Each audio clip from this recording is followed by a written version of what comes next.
Oh, that was almost seemed. I shouldn't have ruined my own income there. I wasn't expecting to get that quite as well as I did, but I'm sorry, I shocked myself. You're listening to XRP Radio? It's a radio show.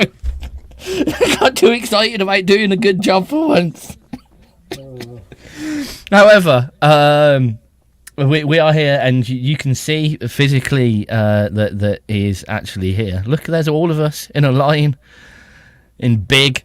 We're here with Craig Allen Hecht, who is here to release yet another new song after yet another period of saying he wasn't going to release any more songs. So I was done. What can I say? Well, firstly, let's go through the wonderful pleasantries. How are you today, Craig? I'm wonderful too. So about yourself? I'm not too bad. Not too bad. I can move my hand more today, which is useful for typing, which is lovely. Oh, did you mess that up now? I wasn't aware. Oh, yeah, another thing in the thing. Yeah, I bruised up my hand. It doesn't look too bad on this camera, actually. You know, for Christmas, I'm going to buy you like a big roll of bubble wrap, and we're just going to wrap you up in it, I think. It has been said. I definitely need it for over Christmas, because that's when Kat isn't going to be here. Yeah, for sure. Good idea. The irony that he had sent a video of these suits that people wear that when they fall like auto inflate like airbags to his parents. Oh yeah. And I think you're the one that needs it. Yeah, I do have a tendency of falling over. The only problem with those airbags is most of the time they seem to go off after you hit the floor. Yeah, that doesn't really work well, does it? It's not the best. It's not the best. Not ideal. So let's start off somewhat musically, but somewhat backwards musically. How was your hiatus from music? How did it feel to have a bit of a musical break? It was just what I needed. You know, well, I'm not going to put the cart before the horse here, but I'm sure I've talked to some people about this. After Cluckzilla, I was spent. I literally thought I had nothing else to give. I put so much time and so much effort into that thing, you know, and I lived it, you know, for like 2 years, right? And it was just kind of, you know, once I got done with it, kind of like, I have nothing left. I don't have any more creative juice, you know, I've got nothing. So I literally got away from my house for like 7 weeks, and I was, you know, I was pretty much offline. I wasn't on XRP really. I wasn't talking to anyone. I was just enjoying time with my wife and meeting some friends, and one's above me here. And yeah, it was pretty cool. But I think it was just the break I needed too, because I was, like I say, I was getting a little disheartened, I suppose. So yeah. No, long story short, it went really well. Yeah, it's good to hear. Good to hear. Did the break, like, it was a needed break to start with? How long into that 7 weeks were you itching to pluck strings again though? I wasn't at all. Really? I wasn't at all. I brought a small acoustic guitar with me just to keep my chops up and make sure my hand would stay limber, you know, so I had that. Much to my wife's chagrin, you know, she figured I'd be playing it all the time. I think I used it a grand total of 4 times the whole time we were gone, which she still gives me a hard time about.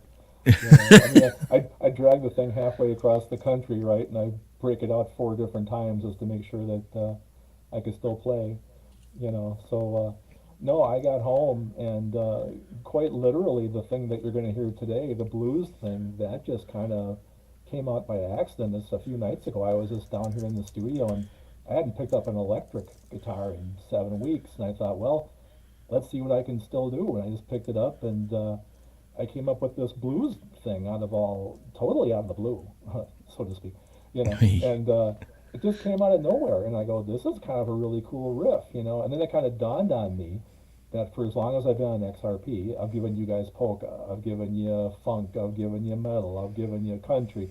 I thought to myself, I never wrote a blues, you know. And I do enjoy playing them, you know. A lot of musicians will say they're boring and old-fashioned and blah, blah, blah, blah, you know. But I don't mind playing the blues. I think it's kind of fun. I've been listening to a lot of Joe Bonamassa lately, who is an amazing blues guitarist, and I guess it kind of put me in that headspace. So yeah, that's kind of where this thing came out from, and it's real raw. Everything is first take. There's no real big like overdubs or anything or effects or I just plugged everything straight in and just kind of slammed through it. So yeah, I'm really happy with it. But It's kind of one of the great things about the blues, though. It kind of lends itself to being nice and raw and yeah, real. yeah, that's the thing. I didn't want to make it too slick. I mean, whoever heard of an overproduced blues tune, you know? You'd be like ABBA doing blues, you know? just wouldn't, it just wouldn't work. You know, 15 tracks of vocals or something, you know? But Yeah. yeah, so yeah. Long story short, that's it. I got back from vacation, and you know, apparently I'm not done yet. I mean, you know, I was going to elaborate about that later on in our conversation, but I think I learned that, especially when you're a musician, it's not something you shut off. You know, it's like telling Yeah. somebody, "Well, I'm just going to stop breathing." You know, and Yeah. it's such a natural part of your being and what you do, and it makes you what you are.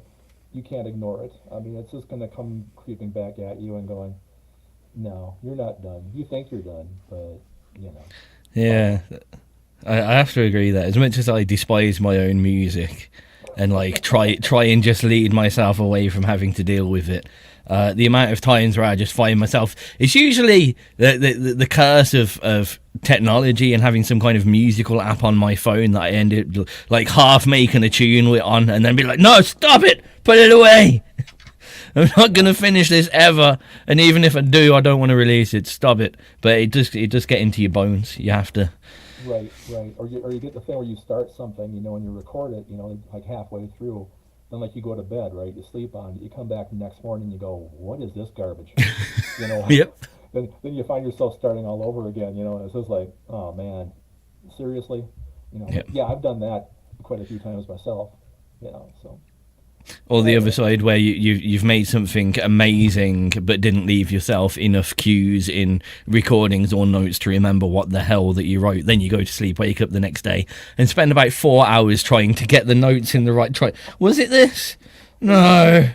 thank God for cell phones, you know, because everything that I record, you know, I'll play it back to the speakers and just get the audio recorder on my cell phone Hmm. and just record it that way, so I've got it with me. Otherwise, you know how this stuff goes. Like you come up with a riff, and you know, in 2 seconds it's gone, right? I mean, you have to record it right now, or you're never going to remember it again. You know, I That's did it. that a lot. Lyrics for sure too. You know, I mean, man, if we didn't have cell phones to document all this stuff, we'd be in pretty bad shape. And although I am one of the people, I still sit down with an actual piece of paper and a pen and write everything out. You know. I'd say like I can't write lyrics unless it's with a pen and paper. Yeah, I'm kind of getting that. Yeah, I can't just sit down on the computer and type them. No No. way. I gotta write them down. So No. I Yeah. have this little TV tray down here in the studio. It's my official lyric writing TV tray, and that's where I break out my Love little. it. So in some of the pictures of Icebox here, you're going to see the little TV tray off to my side, and that's because I've been writing lyrics. So I kind of go back and forth Love to it. my little controls chair here, and then I go back and write another line, and go back and keep recording. So I've Love written it. most of my stuff that way down here. I say that's one thing that I try and reiterate but don't say enough. One of the most important things, if you're working in the studio, and especially if you're producing, writing, playing a lot, do what Craig does and have separate spaces so you're not just sitting at your desk or your studio or whatever doing everything, doing all of your writing and stuff in that one kind of space. It's that age old thing of like when you work in an office, you're meant to like stand up every 20 minutes to regain your focus and shake your brain around. Don't fall into the trap of spending, I've done it myself, 4 or 5 hours stuck in the one position, just like reaching over for your guitar and then reaching over for your bass and Yeah. scrawling a space on your desk that you can write on and stuff. Don't do that.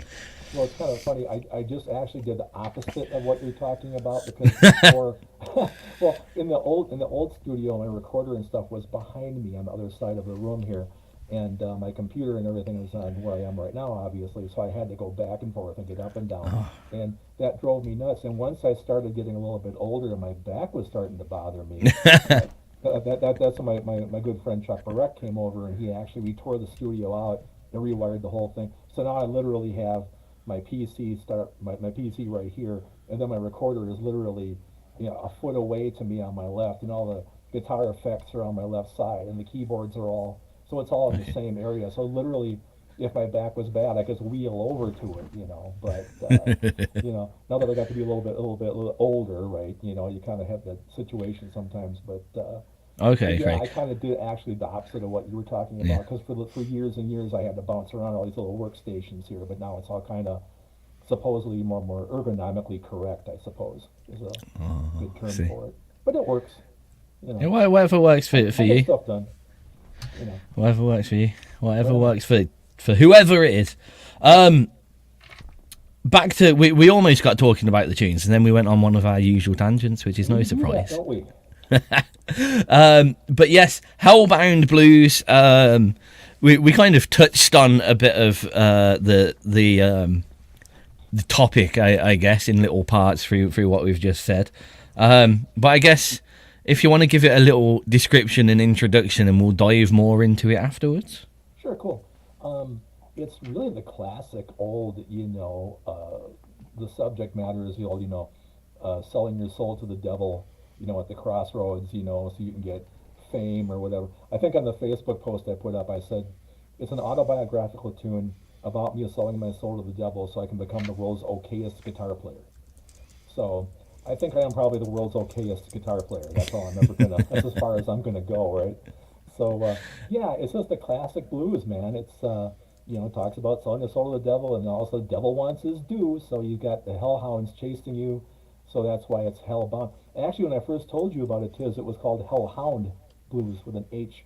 And after I thought about it a little bit, I go, oh, Hellbound sounds a bit cooler, I think, so I changed it over to that. So that's what it is. There you I go. like it. Here we go then. This is Hellbound Blues, brand new from Craig Allen Hecht.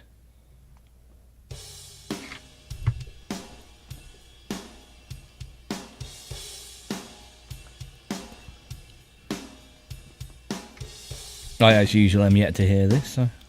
That's why I'm not saying anything, so you can just hear how amazing it is.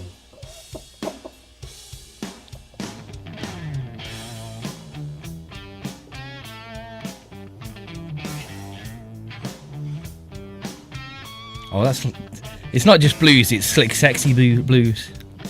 Yep. It's a little funky, too. Baby, I hear the wind howling low. Baby, I hear the wind howling low. The devil's come to collect his dues. I guess it's time to go. I mean, it's one of those, it's a straight blues track. You can't really put it down or comment in negative way. It is what it is. It's what it is, and it's bang on. It gives you that. I want to call it the blues bass face. That little gives you the little upturn in the corner of your eye if you want to Yeah. groove it a bit. Yep. Yeah, it's pretty straightforward. That's how the guitar faces for this part, yeah.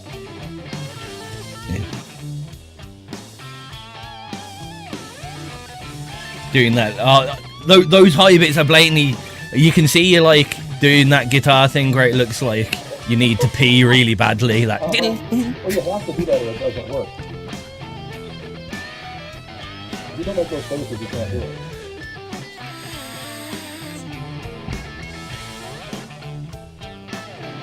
Little keyboard.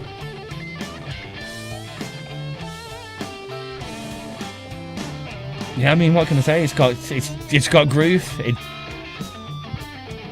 The drummer's great. I love this guy. Massively simple, but heaped full of attitude. That's what it's got, attitude.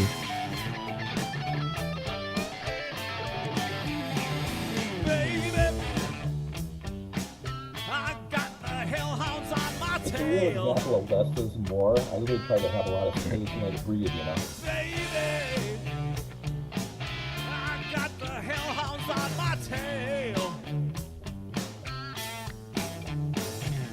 Take me back to the underworld, and then never It kind of, it would suit, maybe not lyrically, but just the sound of it makes me feel of like the stakeout part of a detective drama. Yeah, Yeah, driving around the seats like when they're following another car in the dark, yeah, just slowly sneaking around the corner. show thing. Don't bargain with the devil. It's just saying you didn't take those to do it. Doesn't everybody do blues? Come on. I mean, he probably did. He just didn't realise it. Get the ending is kind of tricky.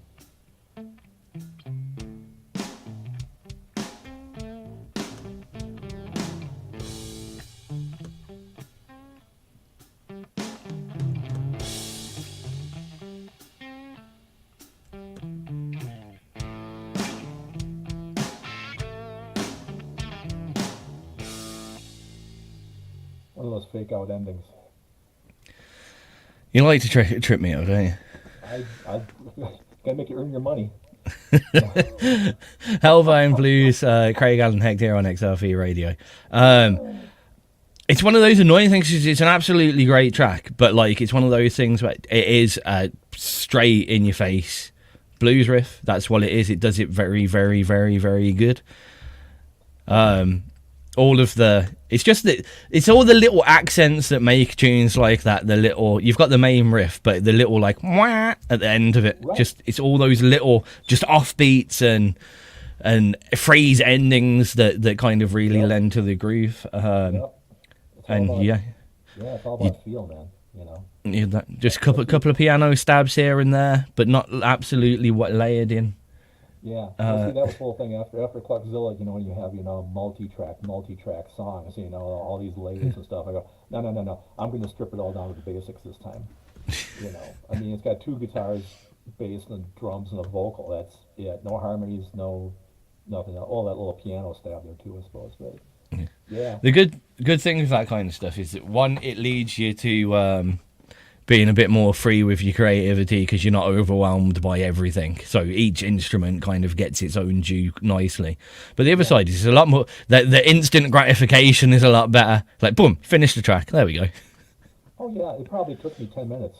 I mean, really, you know. I mean, like I said, like I said before, everything was one take. You know, there was no, I screwed up that. No, I'm going to come back and do it again, or I muffed that thing there. And nah, let's just put it down raw, do it the way it is. You know, so yeah, I'm super happy. Now the next question is, where do we go from here? You know, that's always, you know, every time I do something, you know, it's kind of like, well, I was talking to one of my friends commented on this song last night, and she goes, I thought I really enjoyed your acoustic stuff. Was my favorite. But now I heard this, now I think I like your blues. And I said, well, I'm going to start doing Broadway show tunes next week, so you might want to hang on for that. So, you know, that's about the one thing I probably haven't hit yet, you know, so that could be interesting. You know, I'm waiting for some opera. you know, like Cluckzilla the musical, you know, that could be all right. You know, like definitely. a Cluckzilla polka, I don't know, there's all kinds of things to do. Cluckzilla in my eyes is stage ready. Like I can visually see how it would all be put together from start to finish. It's almost depressing. Well, you know, I've talked to Booms about that too. You know, I mean, it would be the best long-form music video in the world. You know, if we had the budget just to make a video out of that, it would be amazing. You know. Yeah. But here at Icebox Studios, we don't have much in the budget realm. You know, so. We should get onto the Cranberry Merchants and see if they can do a Lego version. That's a great idea. I could do that. Oh, you know, you'd ask them, they would want to do it so much, but like I was with them through the process of a couple of the videos that did before. Like they're just showing me bits and pieces, and like they put some. Each one of those like 3-minute videos, I think, takes them about 2 months. Oh yeah, it's all that stop motion stuff. You know, that's hard to do. Yeah. But So yeah, a nearly hour-long album, I think maybe. yeah, for sure. Well, Unless you can pay them enough to quit the day jobs. There you go. Yeah, you know, you guys, you know, let me know. I mean, like in the chat or something, should I do some more blues tracks? I mean, I've been kind of steering more towards a little bit of funkier stuff lately, it seems like. I think a little bit of a funky blues EP is definitely a thing that I would want to listen to anyway.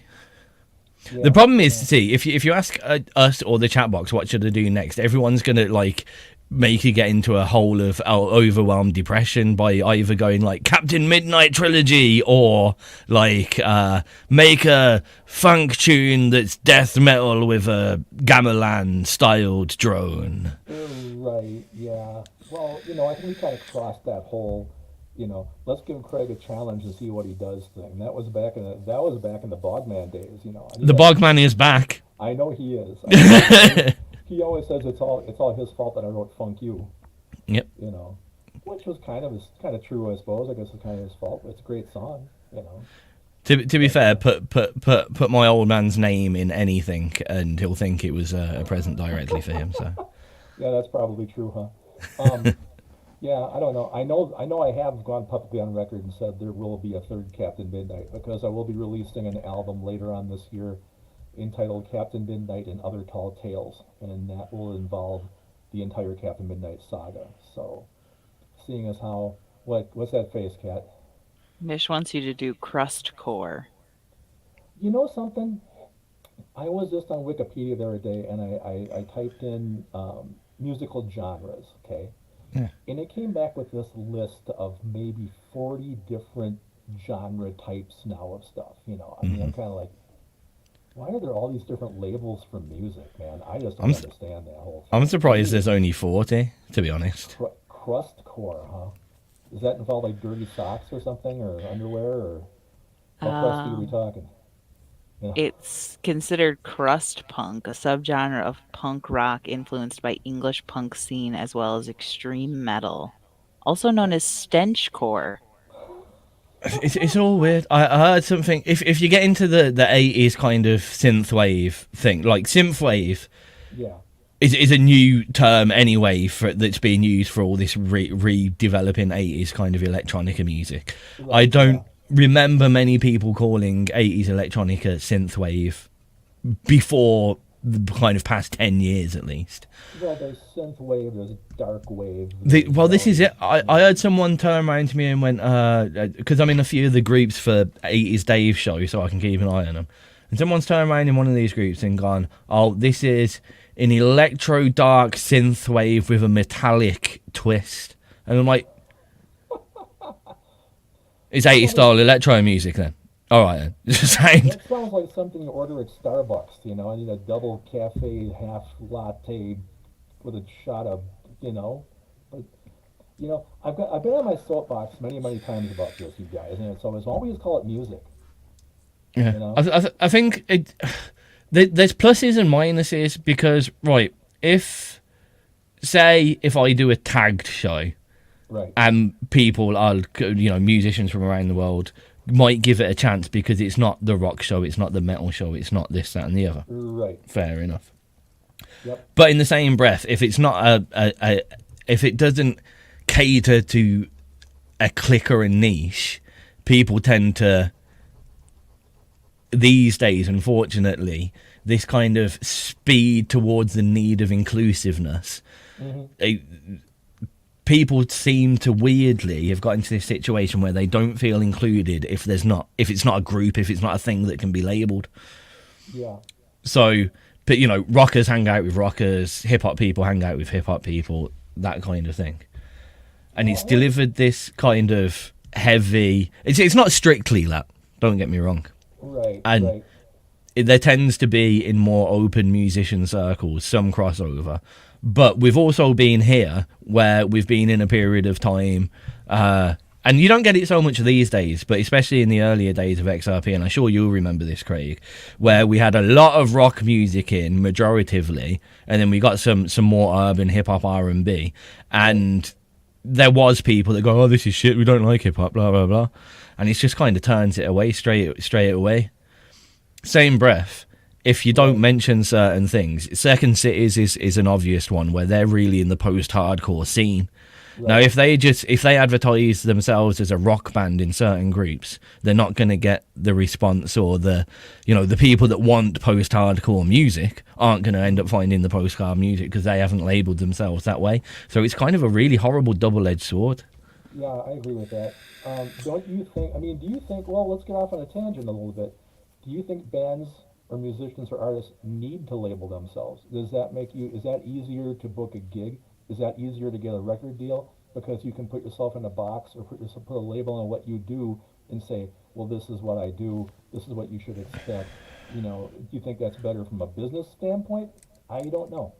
Um, from a business of the point of like a venue booking you or a record deal or whatever, Yeah. realistically they're looking these days, they look at the business side of your band. It's not even so much on talent. There are some very untalented people that are famous almost because they're crazy. It's like some of the shit music on XRP that people will request again because it's that bad it's good almost, and the tracks like that. Yeah. So we've all seen some absolute bullshit in the charts over the years, and it's popular, Gamlang Style and fucking Crazy Frog and all that. And it's not good music. It's not being bought up by the record labels because it's great music, and it's because they knew how to market themselves and they had a good following and they had that good sense to release it in the right ways that they did, so they got a following.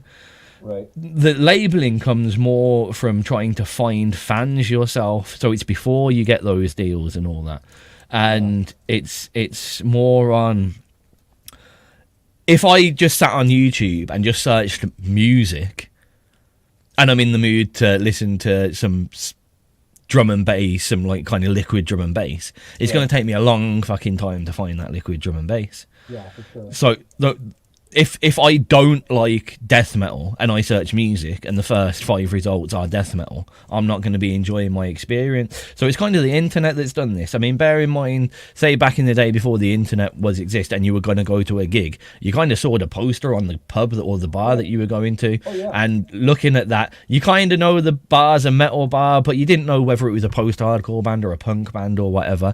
You just hope the promoter had a good enough ear to put a sensible lineup of acts on stage. Right. So it's definitely internet related, and you can't say it's due to success because it wasn't there before and people were successful. So it's not good or bad business sense as such. It's just the internet has forced her. When the whole world has everything at fingertips, you've got to label stuff to find it. Otherwise, you're never going to find what you want. And the more stuff, so the reason why there's more and more musical genres is because the genre names are getting more and more saturated. So bands will fall themselves under rock and then post-hardcore as a subgenre, because otherwise you've got to sift through 100,000 rock bands to find post-hardcore. Oh, now we've only got to search through 5,000 bands. So it's that kind of thing. Again, it's another one of these double-edged swords matters, because in the same breath, you're limiting yourself to those 5,000 people instead of having the 100,000 people of the rock genre. So it's a very hard one to manage, and it's all about finding where marketing now is less about the words that you use and the branding, the imagery and whatever. It's about finding a place that has people that are likely to like your music, such as a group on Facebook or an Instagram hashtag or whatever. Right, yeah. And then finding out what those people are looking for. If all the people on there are big rock fans and you're advertising yourself as a post-hardcore band, you're probably not going to do as well, and vice versa. I think that's kind of where we are. Same breath, I've been apparently beating myself up for the past 2 years, and my marketing knowledge is about 2 years out of date now. So, I think a lot of people know that, one of the reasons that I started the whole Icebox Studios, fake band or faux band, whatever you want to call it, on 6 different bands, right, or something like that, whatever the count is now. When I first started off on my independent music journey, I kept thinking to myself, if I tried to pitch myself to a label or a management company or something like that, they're going to say, well, what do you sound like, or what do you do? My problem was, one second I'm rock, 1 second I'm like pretty acoustic instrumental stuff, or I'm soundtrack music, or I'm funk, or I'm punk, or I'm country. The reason that I started those different bands was then I didn't have to worry about, marketing myself, because I'm, all these different bands are me, different sides of what I do. I figured that way, if I just had different bands and labeled them all as what they do, it wouldn't be a problem. But it got a little out of hand, and now each band is like its own entity. I mean, Sea Rage has nothing to do with screwdrivers to ears, or, you know, I guess I've enjoyed the process, but that's literally why I started doing it. I kind of splintered off into all these little subgroups, you know. So, I mean, that's the worst thing. If somebody asks me, what does your music sound like? I think that's the worst question for any musician, because, like, what do you sound like? How do you describe that to someone, you know? It's like, what's your favorite song? It's like picking your favorite kid, you know. It's Well, the that's same easy. thing, you know. That's easy? Yeah, I only got one. Well, that's true. That's true. I have two, so I got double the choices. But yeah. But I'm sure I'm coming. I see. You probably see I'm coming from on that one too. Is it's like, how do you describe what you do? You know, describe that to somebody. And that is a very difficult thing, to be fair. I forgot I could bring up the chat box, so I did. I kind of have my Yeah. phone here. It's it kind of touches on your track a bit, actually. The music industry is that delicate at the moment that, you know, the weirdest thing can explode, and something that you can put a whole lot of effort in that you think's your greatest work doesn't get as far as you wish it to. And there's so many different things that like, all of the things that did do well and all of the things that didn't do well still all have the potential to go bad or explode still. It's that delicate, and it's all on such a shoestring that it's impossible to pre-gauge what's going to come out or how it's going to do. It's, you know, you could have the one friend that just so happens to like the music that shared it at the one time. Their one DJ friend just so happened to be looking on Facebook, and your whole world changes around, which sucks. I think the important thing for most, especially low budget independent musicians out there that need to get in their brains, is and you see this a lot, you know, some people will have a track that they didn't put as much effort in, and it suddenly does way better than all their other stuff, and they're getting a bit miffed off about it. You see that a lot on XRP, for one. Someone makes a humorous track like Mario Filighedu's Smell, the shit on the window, shit on the car, shit everywhere tune. Right, he's got some like really beautiful Italian styled music, but that's the one, that funny kind of track is the one that went off. Now, some of his other tracks off the back of that then started getting a bit more popular, so that, you know, that's how it goes. I think as musicians these days, we've got to not, you know, don't build. It's almost don't build your business on a potential, as well. Don't especially bands that are starting to make money and then putting that money back into the band. Don't turn around and start thinking, oh, we're gonna make $4,000 off this tour. Because if it goes wrong, you're going to get more depressed. Just go, we're going to have a good tour, or this is going to do as good as it does in its situation. Right. And then start looking at the reasons why certain... So I look at this a lot. For radio, there's simple things that you start noticing, like Easter Sunday, no one listened because it was Easter Sunday. That's a bad time to do a radio show. Now, we have to do a radio show every, you know, weekly. Regularity is important. But as a musician, once you start noticing these things, I mean, I'll turn around and go, oh, this date is good. But if all of your friends are Muslim, then don't release anything in Ramadan. But I don't know that. So some of it's working on what you're doing. And then you've got also the enthusiasm of the people around you as well. I think last year specifically, and the start of this year has to be the most lethargic that I have ever seen the music community. Could well be. You know, when you were speaking about, you know, it's the goofy tracks people like, you know. I get my sales reports from Spotify, right? Out of all the music I've ever uploaded to Spotify, you know what the most successful track is? The heavy metal polka, which is just, it was a goof, right? Something I just did for fun. That thing gets streamed all the time. You know, Cluckzilla, all that stuff, everything gets ignored. You know, a couple plays here and there. You know, and it's just, but it's the stupid stuff, like you said. I don't know if it's like the whole novelty to the thing. You know, if that's what it is. I mean. The worst thing about those is, unfortunately, the likelihood that tune's doing so big is because someone's picked it up and showed, oh, this guy's done a heavy metal polka, isn't this brilliant? And they listen to 10 seconds of it and he's like, he's actually done it, and then that's it.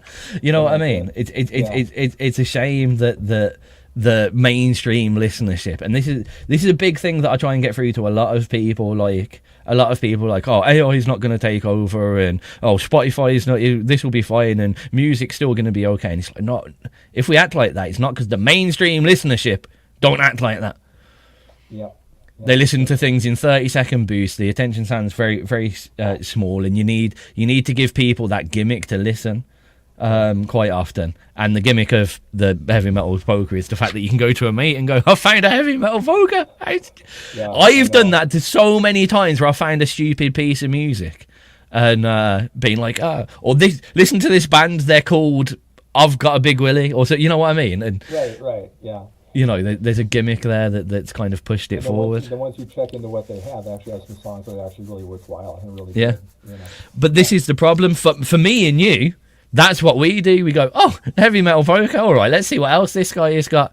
But the majority of people are being told to listen. It's someone who's got their phone with Spotify on and go, listen to this 30 seconds of a heavy metal polka. Okay, now listen to this 30 seconds of this next thing. Okay, so the person's not sitting there going, oh, what else has got Craig Allen Hecht done? They only really know a heavy metal polka exists. Right.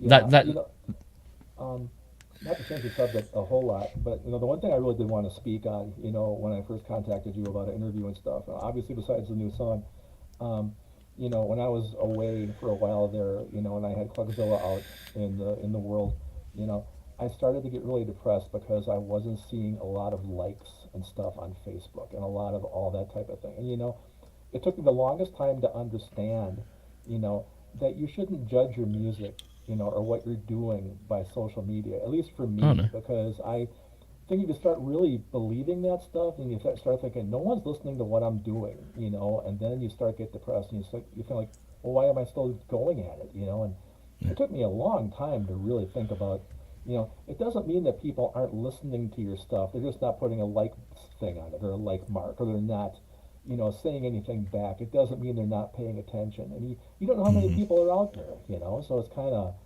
I think you have to start to kind of let go of that whole social media thing and just do what makes you happy. I mean, I think I lost track of that. I do music because I enjoy it, and also because I need to do it. So I get all wrapped up into who I think is listening or who isn't listening or who's, I think that can really mess up a musician in terms of your creativity and your well-being.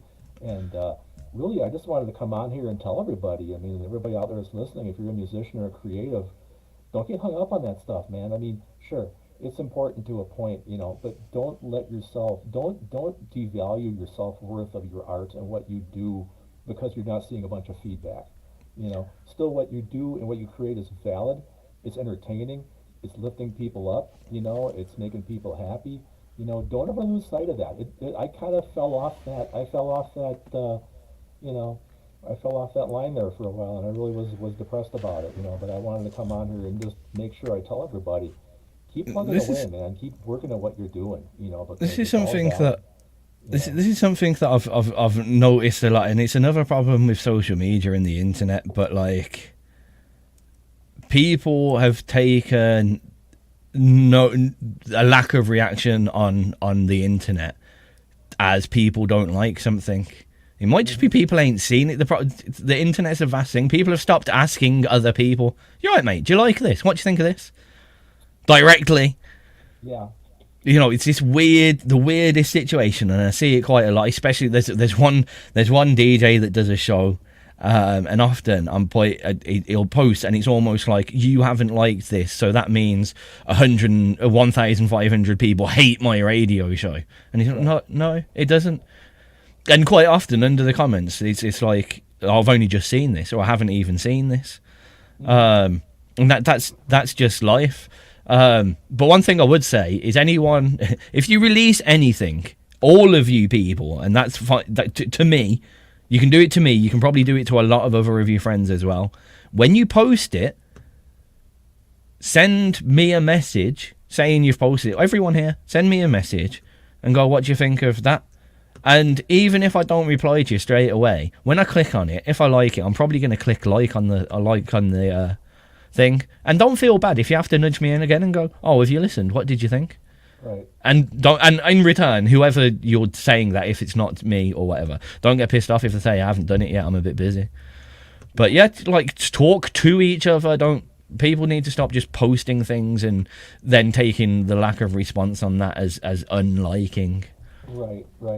I think that, there's no real communication anymore. I think Yeah. social media has kind of ruined the whole art of conversation, and the instant feedback. I mean, when I was a kid, we used to like get together at somebody's house, right? Like everybody had like all their new records they just bought, and hey man, have you heard this? Yeah. Have you heard this band yet? Have you heard this Yeah. album yet? And that was cool. That's all gone, man. Nobody does that stuff anymore. Yeah. You kind of just go out there on the web and you kind of look for things, or someone. I think it isn't word of mouth, I think, like it used to be. it's almost dangerous because it's not just not word of mouth, but there's the pretense that you're. I mean, I've been a culprit of this where people have sent me things and I haven't listened. I haven't got right. I haven't clicked the link, but they're in their mind they're sending this to all these people, and all these people have seen this thing. And I would say probably more likely than not, it hasn't been seen yet. Right. So, like, the idea of people passing around music still exists in theory. It's not an actual thing. It's not going anywhere. It's not. It's almost like a paper chase. It's like a spreadsheet that's slowly getting filled up, but no one's putting the purchase orders in. It's really odd. Yep, for sure. So. Anyway, that was the main point I wanted to make, because like I said, I got really discouraged, and it took a little while to get my, I don't know, what do you want to call it, my sea legs back, I suppose, for lack of a better term, so I still have a lot of work to do, but I'm not going to get so hung up anymore on, I'm just going to put out what I put out, and same people like it, that's great. And I know someone's listening to it. But again, as well, like with Cluckzilla, yeah, like that's still got some. Don't just let it fall into a bin. Keep putting that out. This is another key thing, actually, right? Go and look at some of your favorite bands' latest tracks, good tracks that are doing well, and go and look at how much they've posted them. Go and look at the length of time that they're posting about them as well. That's quite an important thing. Like albums don't sell out in a week unless you've got Simon Cowell's backing. Well, yeah. Well, I think the thing too, nowadays, I mean, how many bands actually have like a dedicated, promo guy? Who's your guy that spends all of his time on the internet and really pushes your music, and really pushes the links, and really pushes all that stuff? I think a lot of bands don't have either the time or a guy or a people, I should say, to actually concentrate on that. I mean, I sure don't. I know I could promote myself a lot more, but I'm just not going to sit down on the computer, 3-4 hours a day just pushing everything out there. I mean, I got a life too, so that kind of gets involved in there too, I believe. So. Yeah, it can seem more overwhelming than it is as well. Like you've said a key thing that always kind of shocks me when I hear people say, "I'm not going to spend 3 or 4 hours sitting at a computer doing promo every week or every day." I mean, nobody should be sitting down doing 3 hours worth of promo, but like it does confuse me a bit. Where like just share a post. You've got all your posts. You've posted about it before, so just find the post that you've already done and just put it out there again. Oh yeah, that I try. Pop it in a group. Find a new group or a new couple of people. Here's my new tune. At the same token, you don't want to spam anybody either. I think there's some kind of a fine line there. You don't want to oversell yourself, but you don't want to be, totally unknown either. Yeah, well, it depends where you put in it. I mean, like, say your Craig Allen Hecht band page, artist page. People are there to get to know about you and what's out and what's coming and what tracks are doing well, and like the whole point of that is to be putting that information there. Right. But yeah, I'm not going to be a member of your page. Like, I'm not going to see a post saying, "Oh, remember track 5 from Cluckzilla, blah blah blah," because I'm going to be like, "Oh yeah, I do remember track 5 from Cluckzilla. It's a good track. I'm going to play that now. You reminded me." That kind of stuff. you know, it's not. I think promotion, like people have created this promotion demon. This idea that promotion is like hours and hours slugging over Facebook, scheduling posts and stuff like that. Whereas, like, I always say it, but like, promotion should be done in all of those times where you can't do anything else. You're on a bus, you're on a train, you're on the toilet, you're waiting in a line, you're in a queue. That is. Every single person that I'm seeing doing like top level promotion is doing it on the toilet. 100% guarantee you that, because it's regular. Everyone goes to the toilet regularly, so Right. you have then given yourself a schedule. The best thing about the toilet as well is you don't always go at the exact same time every day. Right. So you're varying your schedule as well. It's one of the best things that anyone can do for their music is post a musical post every time they go to the toilet. I'm not being stupid, but There you go. Yep. yeah, I think don't make a demon out of your promotion. Enjoy it. Yeah. Have some fun with it. Yeah. Exactly. You got the right idea for sure. That's what I think. Anyway, we spoke for a while. Should we have a piece of what talking about? We've said enough Cluckzilla. We've got to play some Cluckzilla, I think, unless it's like PTSD for you. Oh man, go feel free. I mean, you know, any track you want. I mean, I'm gonna press the random button because I always find it difficult to choose a Cluckzilla track, and I always tend to lean towards the Terror of Cluckzilla. well, that is the best song there, I think. But I'm biased. I think so. I feel slightly confused at how you can be biased against a whole album of your own music. For one, not like that was the only track on the whole album that you wrote. I think as it was the first song, maybe that's why. I think. Excellent. Yeah. Let's go for Megaton Hammer because then it's almost combined into three. I have a fearful feeling that Captain Midnight is going to meet Cluckzilla and Megaton at some point in his life. I keep hearing about that from people. You know. It just feels like it's going to happen. Anyway, here we go. Enter Megaton Hammer. Oh, bloody hell, we spoke that long. My speakers turned themselves off. I know. I got what 47 minutes here. 47:06. Yeah, I haven't listened to this stuff in forever. I mean, every day I go to the gym and I work out, and that was my playlist was Cluckzilla. I'm listening to every little note and every little drop and making sure it's just all it's supposed to be, you know, and everything else. It was Yeah. it was annoying. Like everything about that promotional run was just like a little bit awkward. I think as we were starting the first time, then you went on a 2-week holiday or something. And then just after it's all coming off, he's like, right, I'm off now, see you later. I'm like, oh no, and you missed it. This is it. This is the other thing. You took your kind of step away and you weren't on XRP a lot. But like people like Jason and Mish, actually Bondo as well. But a good few people were requesting Cluckzilla tracks. Yeah. No, And it was mentioned. You didn't screw it up. It was just there's no right or wrong way. It's just unfortunate fit. It's like I mean, it's just like this week I turned around to Kat and being like, oh shit's kind of getting back together. I need to get my shit back together, and then I fuck my hand up. Yeah. You know, it's just the way. Unfortunately, independent creatives tend to have the worst scheduling of life. It's stuff happening around them. It's like, again, I mentioned Second City's. Second City's on tour at the moment, and Jamie's down with like a critically bad stomach bug. He's been vomiting for the whole tour, and he's just like this. But you know, you just bad luck. It is what it is. It must go on, man. Yeah.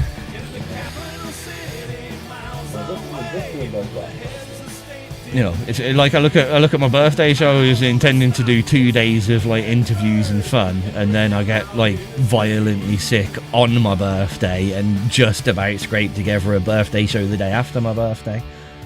Well, you told me you've always had that problem. Every time you're going to do something, you end up getting sick or rehearsed or something. Yep. Some kind of demon. Yep. It just follows me around. I don't know what it is.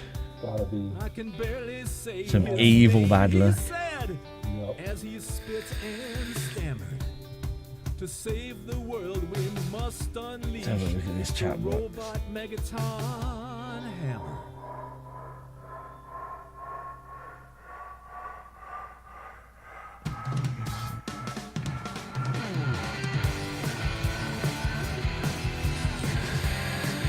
But yeah, I mean, with the Facebook stuff, like, so Booms did quite.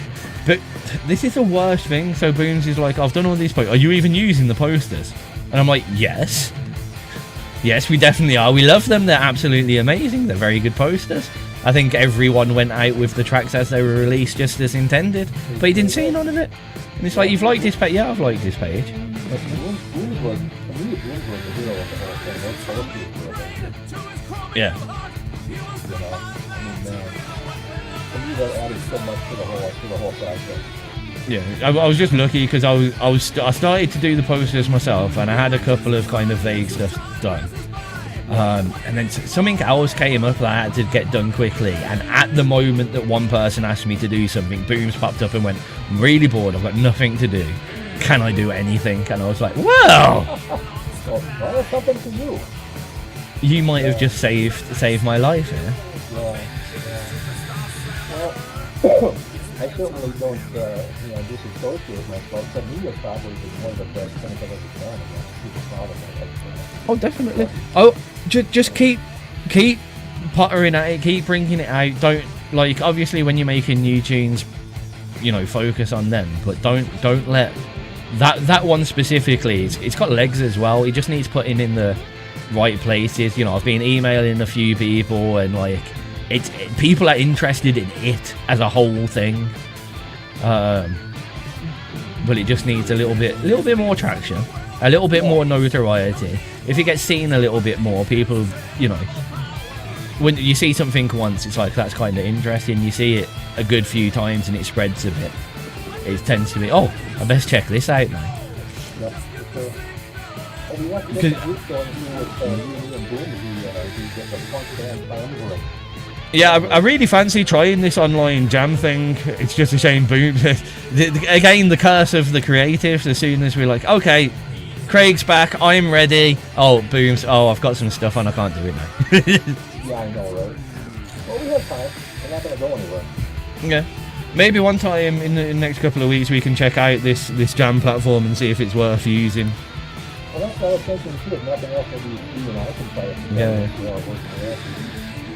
Yeah. Yeah. From what I gather, it uses like so we all play to a click, and then so it kind of somewhat delays everyone and then puts us back in. If that makes sense. Yeah, it does. There we go. Megaton Hammer here on XRP Radio. Craig Allen Hecht still here, and yes, we do talk a lot. Yes, we do.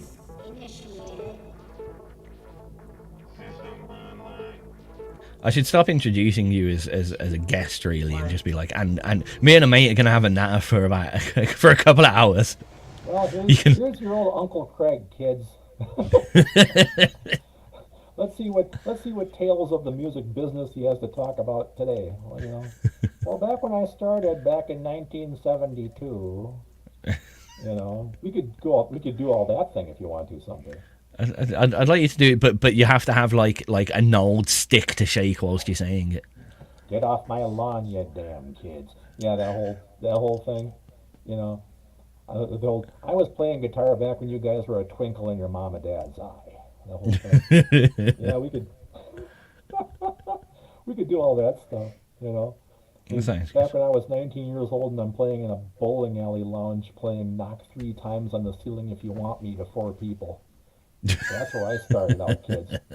That's what I was doing. You and your heavy metal banging and everything else, and my God, that's where I started out. Yeah, I'll give you stories of old gigs back from like 30 years ago. My first guitar was a shoestring wrapped around a butter can. That's right. My first guitar was a $14 Montgomery Ward. My God. Had one pickup. It was one of those microphonic pickups so you could like scream into the pickup and it would come out of the amplifier. One of those deals. Oh man. You know, that's where I started out. You know, But well, that's scary actually. You're one of the few guitarists with a million guitar. You don't have that guitar anymore. heck, I got lost years and years ago. Actually, I can tell you a better Lost. story. I can tell you a better story than that. My first amplifier was my dad had an old National tube amp, and the thing had a short in it, so it would send voltage up the guitar cable into the strings. Oh So shit! when we would do gigs, I had to wear surgical gloves to ground myself against the strings so they wouldn't shock me when I was playing, you know. And this was back when my dad was in this thing called the St. Paul Clown Club, and the clowns had like a whole variety show, and we were part of the variety Wait, show. And, yes, and we go play like at nursing homes and hospitals, you know, for older people, and I had to play surgical gloves on my guitar so I wouldn't get zapped while I'm playing like, Chuck Berry or whatever we were doing, 50s music. that's That's how I started hilarious. out, man. You know, That is hilarious. it was. I paid my dues, boy. I tell you. Why? Why have I only just learned this? We could talk. This would be a whole series, you know. Uncle Craig's gonna come on and talk about work. And then the best part was, what do they call them now? Elder care facilities, I suppose, for lack of a, I don't want to get too, off color. But don't forget, I had this old three-piece band, right? And so we're trying to get the set list together, right? It's me and my two friends. We're all like 17, 16. What are we gonna play, man? You know, it's a bunch of older folks. What are we gonna do for them? So the first song we come up with is "Knocking on Heaven's Door" by Bob Dylan. Looking back at it, probably not my best move. Craig! Knocking on Heaven's Door. And they're all like, they got their walkers going, you know, and everything. And I'm like, looking back at it, we were young and stupid. You know, it was nice to play some. Like, I mean, are you telling me you didn't realise the connotation of what you were playing till after? I was 17, man. I wasn't paying attention. They could have had that or Detroit Rock City by Kiss. You take your pick, you know. So, we had this one kind of mellow song, that "Knocking on Heaven's Door." We could do that. Oh, okay, cool. So we came in with that, you know. Then it was all stuff like, the Peppermint Twist and, Blue Suede Shoes and all that kind of garbage, you know. And it was great. Our drummer had one snare drum. That was it. We had a let's see, bass Wait. What do you mean he had a snare drum and no rest of the drums? Right, that was his kit. So bang, that was it, man. And then I got my dad's old tube amplifier from 1940 that's sending voltage up the strings at me, you know. So it was grounding problems and buzzing and everything else. And A snare, a guitarist in surgical. Oh my god, that's a sight. That is some. I mean, I've seen better buskers, mate. Wow. I think they did feed us all, if I remember right. Oh, that's not bad. Yeah, so we got some food. What was your party sandwiches? Party sandwiches, right? Yeah, so. Yeah, that was one of my interesting gigs back when I was a wee little lad, coming up, and played a lot of high school dances, and I had many, many bands in basements, that no one ever saw a gig, because we never got gigs anymore. We just stayed in the basements playing old Stones tunes and Aerosmith and stuff like that. Never made it out of the basement, though, but a lot of those, because, heck, back when I was a kid, everybody had a band in school.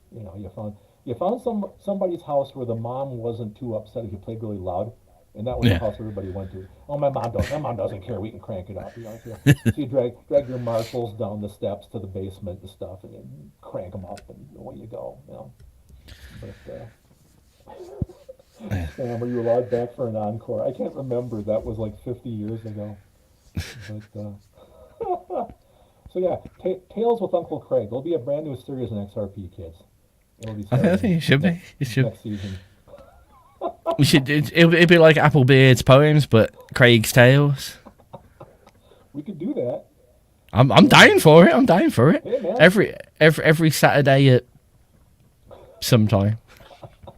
Yeah, we could do that. Or or how many different casinos I played at, or there's all that stuff. I mean, I've got 35 years of cover band history here, so it's a lot of gigs. I'm scared to talk to you too much now. I don't want to ruin any of our future material. Well, no, I guess I better shut up about that stuff. Talk about something else, I suppose, huh? Well, music, you can. I was just about to say that. Obviously, it is Saturday, so we do have a few new submissions. If you'd care to take a wee gander at them with me. Of course, I would.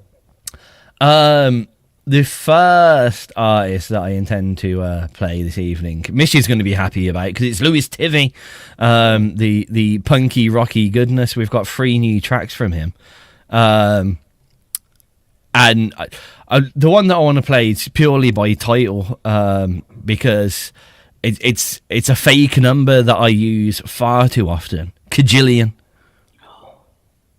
Okay. And that's as far as I know at the moment. So this is Louis Tivy.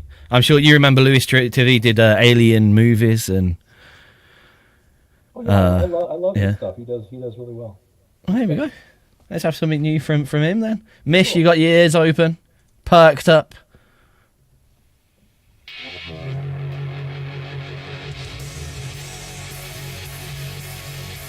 Oh, wow. Yeah.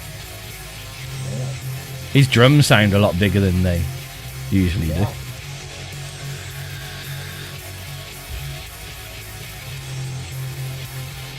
This is being produced loud. No kidding.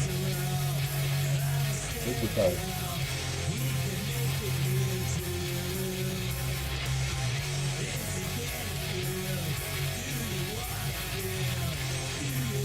Kind of a really kind of wobbly phaser on that guitar. Yep.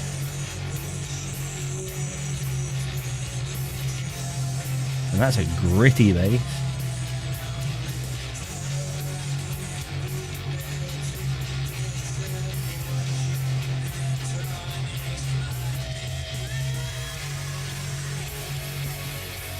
It's got a bit louder and shoutier.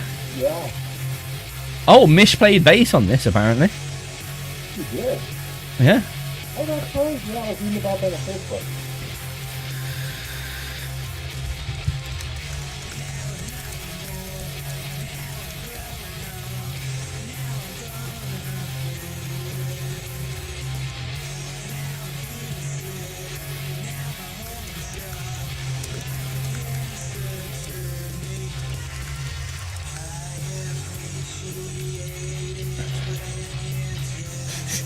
I'm such a bitch.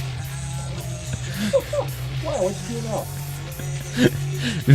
I just said to Mish, you played those 2 notes impeccably. I was going to say something about that, but I don't want to hurt anybody's feelings. Is it going to go someplace, Pastor? Oh, you went deeper than I did.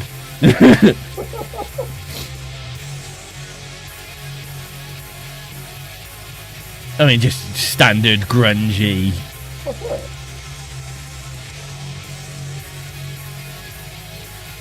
I sometimes wonder whether grunge rockers knew more than 2 chords anyway. Well, it's kind of funny because to me, some grunge rock is like Pearl Jam, and they have more than 2 chords. If I remember correctly. They do, to be fair. They really do. They were like, to me, they were just a rock band. Here we go. Feedback. Kajillion from Louis Tivy does all of those grungy things that you expect it to do, flooded with filters and noise from every direction, gritty basses, bearing on distorted, horrific amounts of phaser all over the guitar. But he got a bit shoutier as well, and his drums were a lot more beaty, a lot more solid, I would say. Yep, agreed.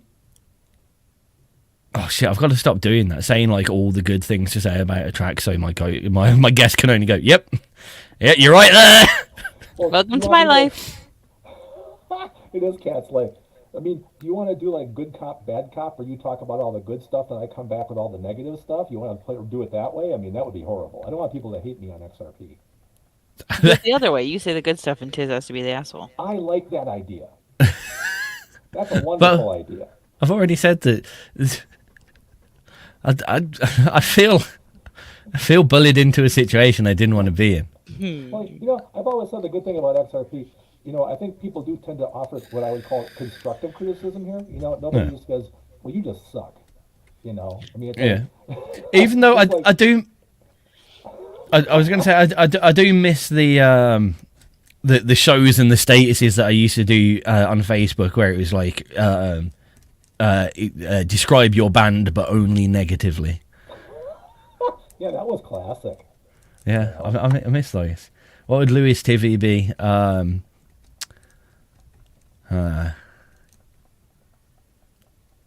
One man that thinks he can play all the instruments.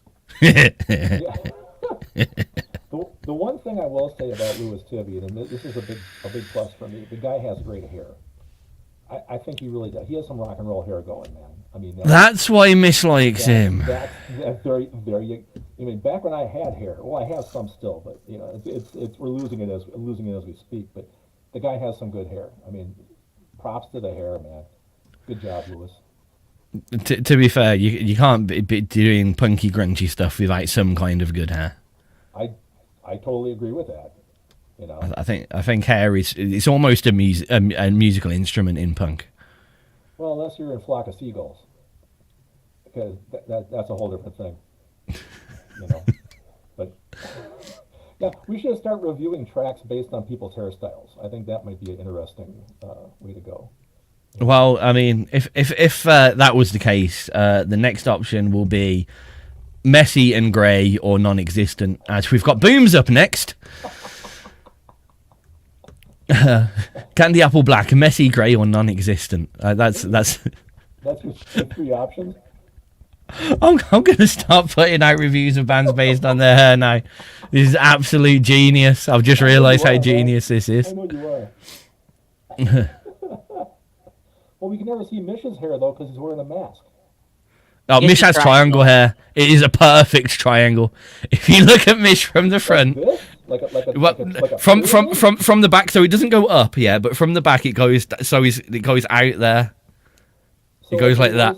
When he wears a mask, does the mask kind of tip on the point like this, like kind of rocks back and forth? No, it's not like his head is a rounded point, and then it goes down. And he usually wears a wig when he wears a mask. Yeah. Well, it makes it really kind of hard to judge then, doesn't it? It was quite fun when he had the balaclava and then his triangle hair was just kind of these tufts out the back of it. That was good. This kind of fluffy tuft. At first I looked over and I was about to say, Mish, are you wearing like what do you call him, like a dead chihuahua around your neck, those fucked up dead animal scarves. But no, it was just his hair. Yeah, okay. Yeah. Oh, man, too funny. Anyway, I was starting to play a track there. I accidentally played it. I'm sorry. I was going to play some new stuff by Booms. Well, resubmitted Candy Apple Black music. And then I realised what the track was called, and now I'm dubious. This, for everyone's pleasurable delights... Oh, I know what's coming here. Okay. Is the Butthole song. Right on. And it's got a really quiet, long intro. There it is. You can just hear it. There it is.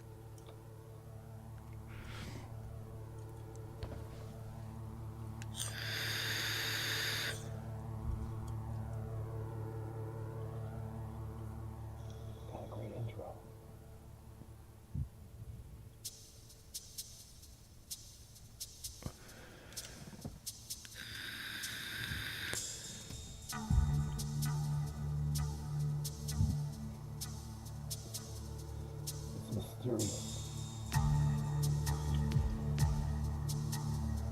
Yeah, why is this the Butthole song? Well, why is this not the mysterious Butthole song? Because no one wants a mysterious butthole. Well, not as far as you know. Are you saying you want a mysterious butthole? I didn't say that. I mean, it like when you're saying like mysterious butthole, that gives me lyrics. Yep.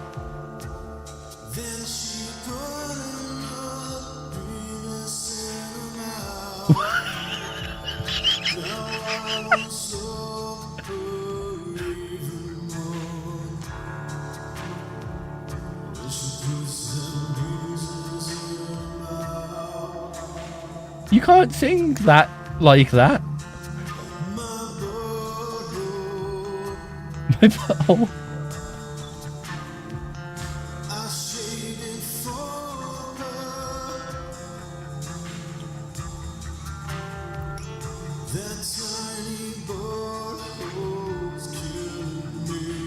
That tiny butthole's killing me. That's a lyric in a song.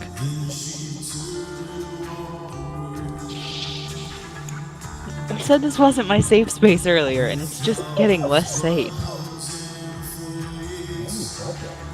You've got tiny buttholes in your face. You call them dimples, right? But it's different. Now I feel coloured so low. This is so weird. I want you to really see that. Without the comfort of a butthole.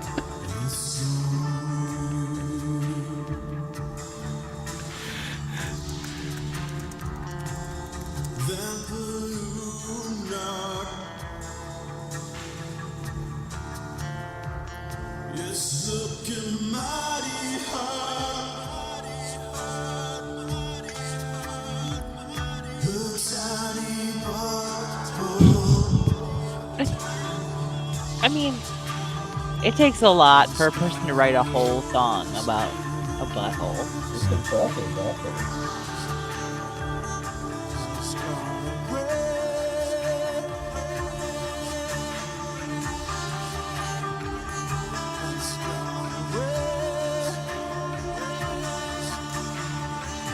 I can't imagine sitting down with a piece of paper and a pencil and writing it down.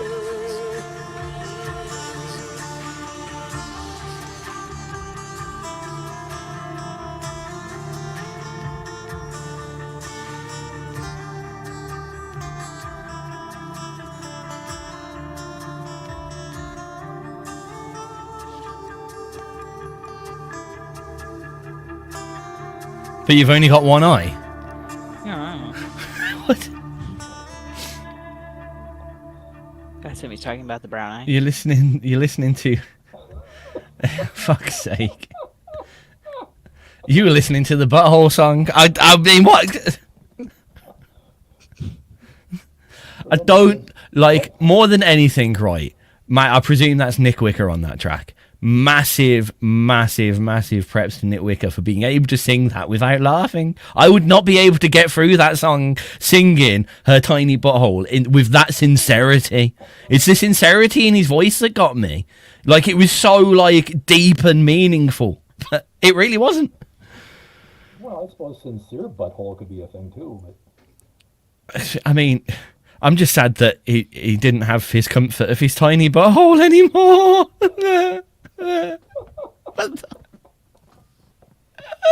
oh man. Oh, it was like I could get through just like butthole being said a few times. Putting the penis in the mouth was just crude, but made me giggle.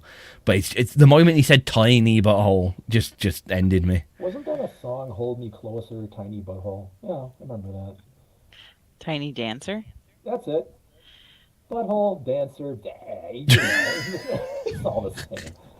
I think that's an Elton John song. And actually, yeah, he probably had butthole first. And then Yeah, probably, yeah. yeah. Had to change it is for Elton John. had to change it for the public, yeah. That was the rough draft. Right, we have singer-songwriter Poppy Music up next. From Alex Kate, new to XRP Radio. I think she may be picked up for the Shade Garden tomorrow. I think that's why she's got. But I'm having a sneaky play first. If everything decides to work for me, at least anyway. God damn computers!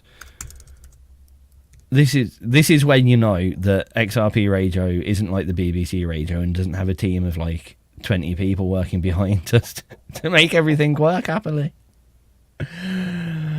Where's... Oh, my days. I'm getting aggravated with my own stuff here now. Right, yeah, this is a British singer-songwriter and producer fusing cinematic orchestration, bold rhythms, and folk-influenced crystal-clear vocals. Dang. Sounds interesting, right? Sure does. Hope She's also it's doing a about lot of. Sorry. She doesn't sing about buttholes, I'm sure. No, it's called High Club though, so that could be taken in many different ways. Let's find out. Yep. She's playing. Oh no, I was about to say she's playing the Waterfront in Norwich on the 18th of January. It's a bit past the 18th of January, isn't Maybe it? next year. Yeah. Here we go.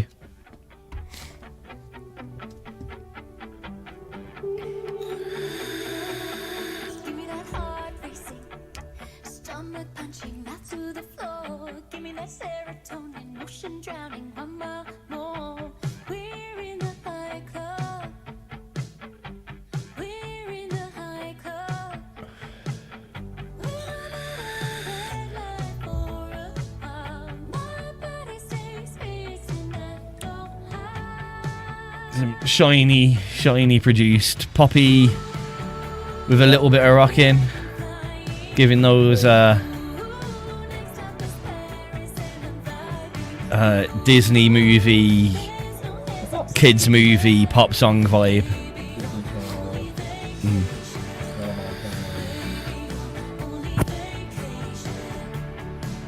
This is the montage of the group of teens having a car trip across the states to get to spring break or something. Probably.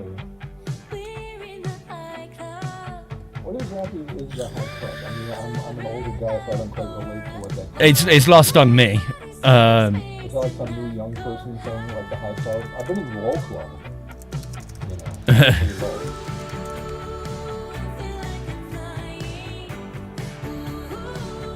I mean, I typed into Google and all I'm getting is how to get in the Mile High Club. So Well, I know what the Mile High Club is. I know Yeah. what the high club is. I don't know.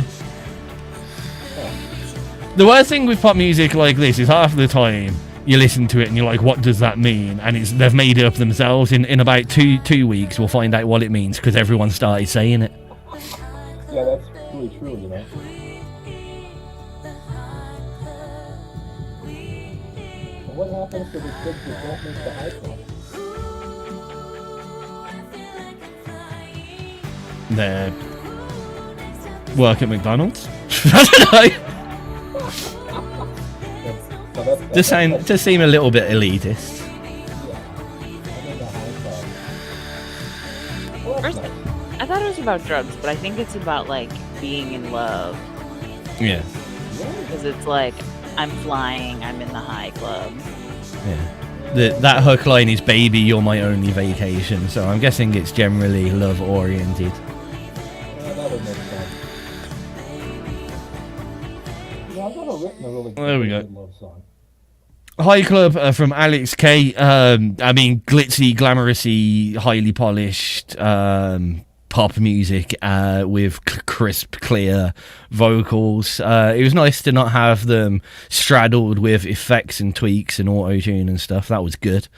Though, you know, they've done the standard kind of pop-style compression on it to make it nice and level and shiny and crisp and fresh. With that kind of music, there's not a lot to. Well, you can't fault it musically. It's been like produced to the highest standard. All the instruments sound absolutely perfect. It is quintessential pop music. Nice, lovey theme. I did that thing where I said all the good things again, didn't I? You did. You did. Let's say something shit about it. My whole thing was, what the heck is the high club? Yeah. Just to explain, you got to elaborate a bit. I mean, what? Okay, you're in the high club. Okay, good. What does that? What kind of perks do I get when I'm in the high club? Do I get like a membership card, or like a discount at KFC, or money off when I use an Uber, or 0.5% back on Durex. Yeah, I mean, I need to know what's the advantage of me being. Why would I want to be in the high club? I don't even know that. From the sound of it, it's a fanny, but Yeah. I mean, Yeah. she doesn't say that in it, but No, she doesn't. I guess she has to leave it to the imagination. yeah. That's the only real negative thing I can come up. I don't know what she's talking about, but that's fine. I guess I don't need to, apparently, so that's cool. Yeah, Now, I mean, I had the butthole song all figured out. That was a no-brainer. But this I had to think about it a little bit. You know, this is a bit more cryptic, man. You Uh, know, I can't wait. I can't wait to see what you pull out next here, Tiz. Here, me pull out next. All right. You definitely don't want to see what I'm going to pull out next. And that's for after the show. You just lost Cat, yes?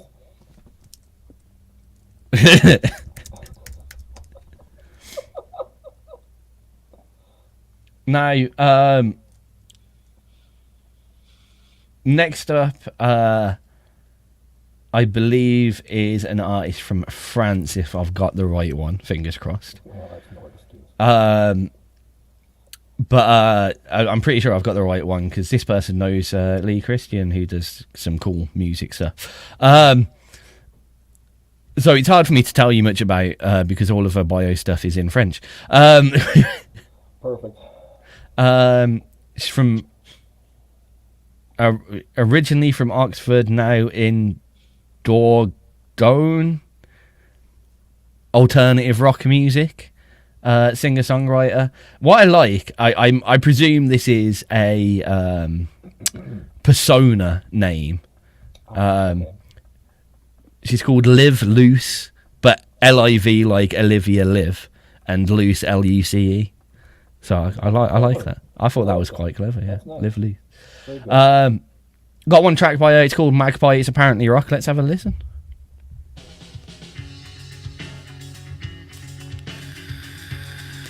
Oh, that's cool.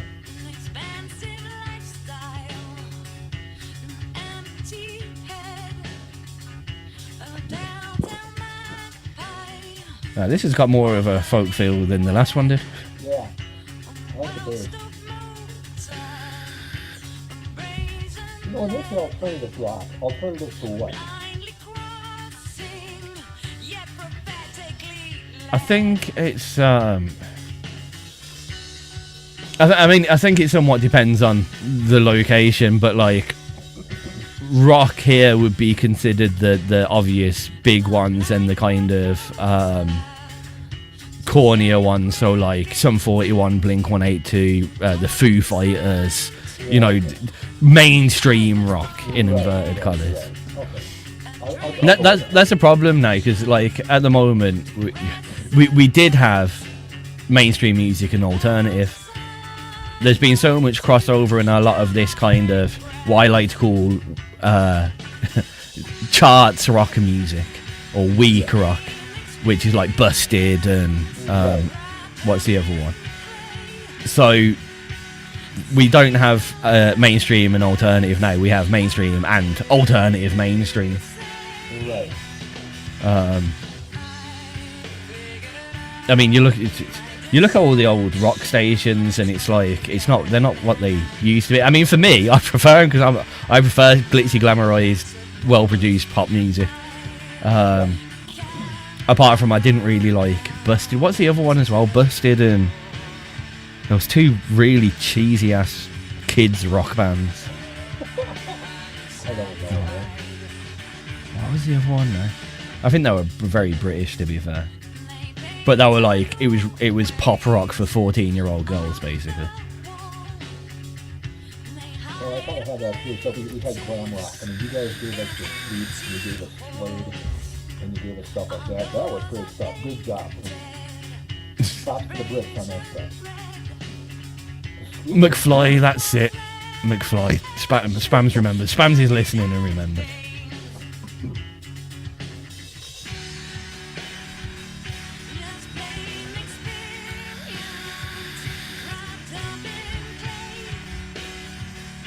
This is very cool, though. I was going to say, if I got to find something bad to say about this, I'm going to be in bad shape. I can't really find anything bad. Like, you're right Well- about Magpie.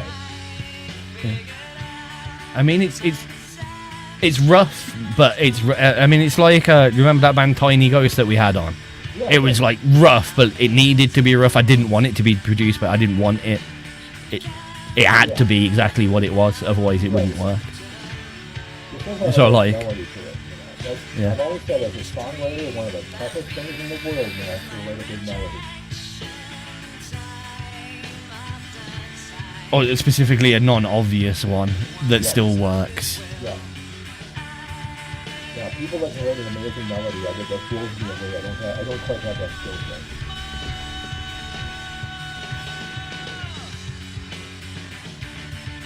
I mean, like, I don't think the guitar's perfectly tuned either, but Probably not. because they're more discordant chords. That's because it's alternative rock. You don't need guitars for that. Says the man who asked me what alternative rock was. For the well good.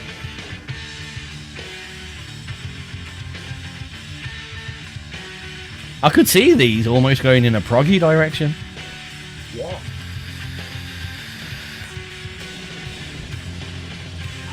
When Spam says that, he always makes it sound like he's up to something suspicious. He said he was going to try to get his programmer working again so he can come back to the air. He's probably going to stay on his toilet and do some promo. I need him to get it working actually, because this new Shane Guns is using the same broadcaster that he uses, and it boggles my mind.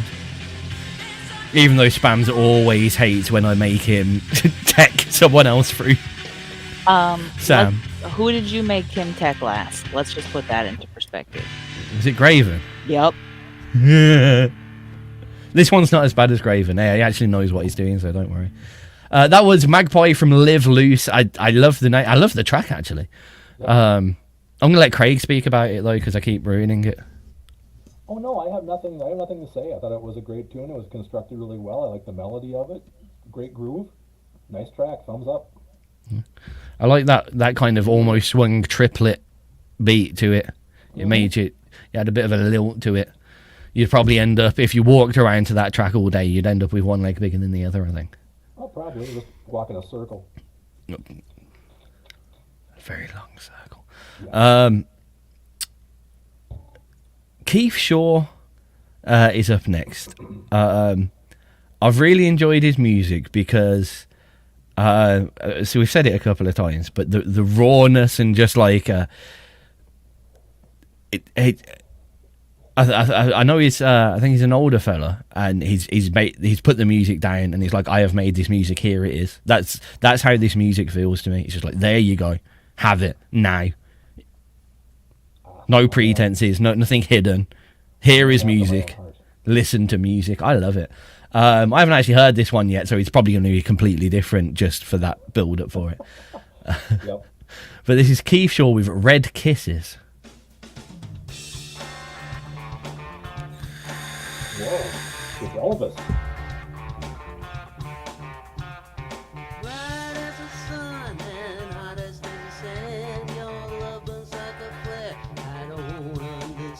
I think this guy is like legitimately in his 90s.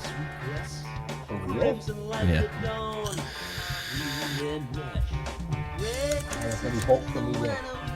Might be a slight exaggeration, or it might be on the wrong person.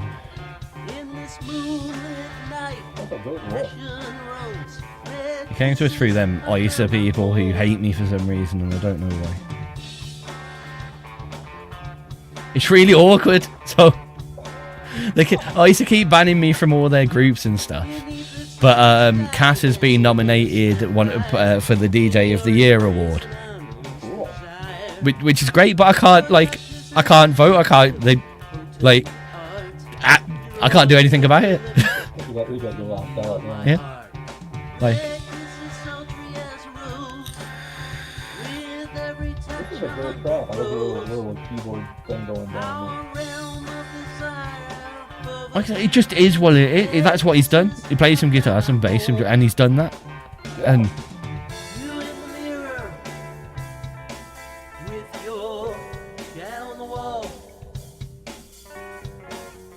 that's cool. I like the chords there.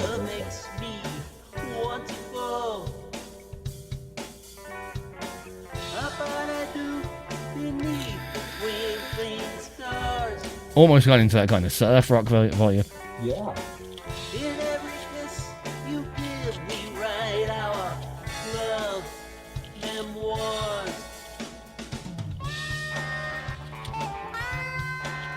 Good wah-wah solo. Nice.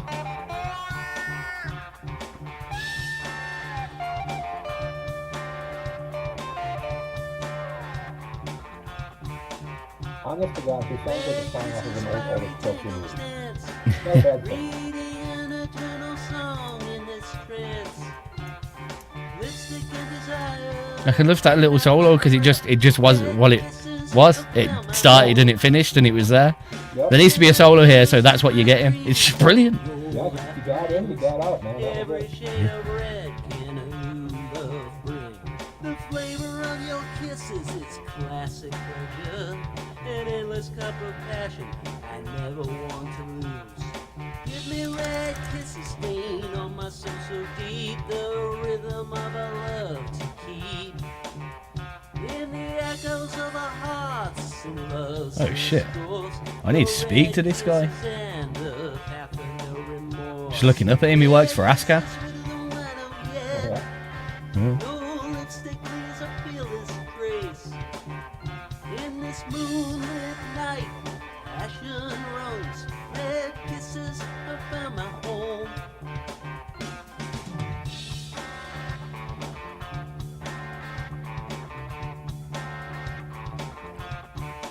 People like this confuse. Well, the music world confuses me with people like this and the Cranberry Merchants as well. I see them like winning loads of awards and just being everywhere. Yeah. And like, oh shit, that's wrong. Keith Shaw with Red Kisses here on XRP Radio. Won a few awards, including the Closing International Music Awards for Best Latin Song, the World Songwriting Awards for Best Rock Song, the International Singer-Songwriters Award and the World Songwriting Awards in multiple genres. So he's doing quite well. This leads to just like, this isn't a plus or negative thing. I think that music's really cool. It's like, it is what it is, does what it says on the tin. Everything was where it needed to be and it was all good. But it's like them and the Cranberry Merchant, they're winning loads of awards and being what seemingly everywhere and around and about, which is all really, really cool stuff. Yeah. But like, one, it's not the music that I would it's not the music that I would expect to be winning those awards. Not putting it down, but like an international singer-songwriter award, I would expect certain people to be at the top of that. Just thinking that. But the other side is like, why are all these independent awards or these mainstream awards for independent artists just seem to be weird? I don't understand them. I know that's like, I'm not putting very good sentences together at the moment, but like, I know they're weird how. well, somewhat. It's like because they're the bigger independent award, you know, the ICERs and the World Music Awards and stuff. Why aren't you everywhere? Like why do you still have a job? Yeah. That's what I find strange. You know, these artists have got like multiple awards, Yeah. I get that. and yeah, I find it odd. I think awards can be good things, but like, and you know, sometimes it's good to have as your band page on your band page award-winning artists and stuff like that. Yeah. But I sometimes concerned that the way that they're put out at the moment does more harm than good. It's part of the reason why I wanted to rejig our charts, because our charts were getting a little bit weird like that. Yeah. Yeah. I don't think I want an award for anything. I'd rather toil in relative obscurity, you know. I would like the award for best dressed rocker in the 65 and up category that works out of a basement. If that was an award, I think I would be nominated for that. But there's a probably pretty short list of guys that would probably qualify for that. I was going to say, should we just make the award for best man named Craig Allen Hecht? Well, it does kind of narrow it down, doesn't it? Yeah. I'm kind of curious what the trophy looks like, though. I can put it on the mantle back here someplace, next to my Godzilla figurines. I mean, it kind of has to be a facsimile of your face for best person who looks like Craig Allen Hecht, so. Yeah, that's true. That's true. Oh, I had a laugh. I had one of my friends come down to the studio the other day, and she looks at, I have, you know, pictures on the wall and everything, and she takes a look at this one picture, and she goes, what Excerpt Zine. And I go, oh, that's when I was on the cover of the Zerp magazine. Oh, that's what Excerpt Zine is? Yeah. So I had to explain that one for her. So pretty proud of that, though. That's an award, kind of, isn't it? I'm quite proud of that. Yep, done right. That's the annoying thing is that fucking magazines were the best thing that we fricking did. Oh dear. Anyone want to join a magazine team? Let me know. We've got one ready to go. Just haven't got the people to pull it together. Yeah, I think it had recipe tips too, if I remember right in the back page Yeah. or something. Yeah. It had all sorts. It was really well received. It was Yeah, literally cool, man. one of the best things that I ever did. Good times, good times. It's just I'd rather keep the XRP radio running than the zine. That was the choice at the end of that. I'd sit down and go, what would I rather do here? Edit a magazine or be live on radio? You're right. And it was that trip up of like the magazine would actually probably do better and make more money and be read more than listened to the radio. But radio's more fun. That's right. We're having fun here. Yeah, well, I can't talk to you like this on a magazine. No. We could text back and forth, but I'm one of those guys where I text with one finger, so my replies are really slow. You know, I can't do. How do you young guys do that double thumb deal, man? I can't get that go. I'll bet you ALC can do that shit in their sleep. Not me, man. I'm like A, B, you know. ALC uses a phone in her sleep legitimately. I'm sure she does. Actually, I've seen this in action now that I think about it. Let me think about my vacation. Yeah, I see she was on the phone a little bit there. A little bit. Wait. What? Wait, you saw me sleeping? No. Using your phone. Oh. She's never not on the phone. Good Lord, girl. I'm not a stalker. I do use my phone when I sleep, though. Yeah. Like legitimately in her sleep. That's a talent. Playing games in her sleep. Changing YouTube videos. Oh, God. And Should give her an award. Then falling asleep with a phone like that and waking up when it falls on her nose. Good fun. Well, Mitch says he does the one finger thing too on his phone, so I don't feel quite so bad now. Even though I have a weird image in my head because he said one finger phone fuck. I don't want a one finger phone fuck. Isn't that a Candy Apple Black track? I've already talked to Booms about this. Oh shit. Right, we've got some electro up next from an artist that we haven't heard from for a while. I can never pronounce it. It's Puah, so Puah. Puah. Isn't that It's French? something.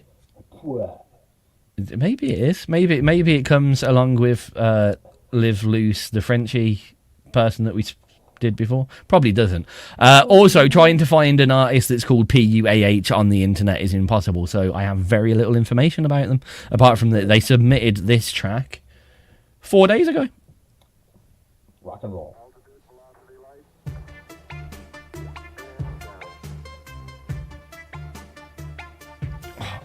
I don't know why. I love synth water noises.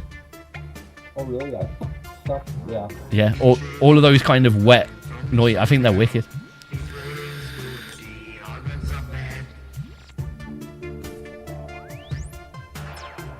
Sounds like an NES game.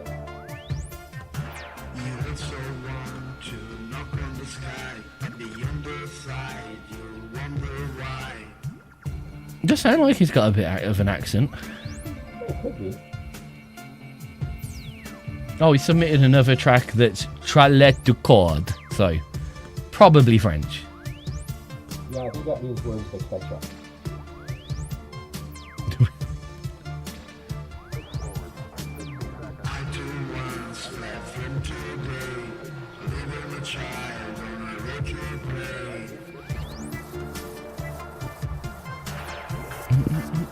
Oh, what's that? Okay.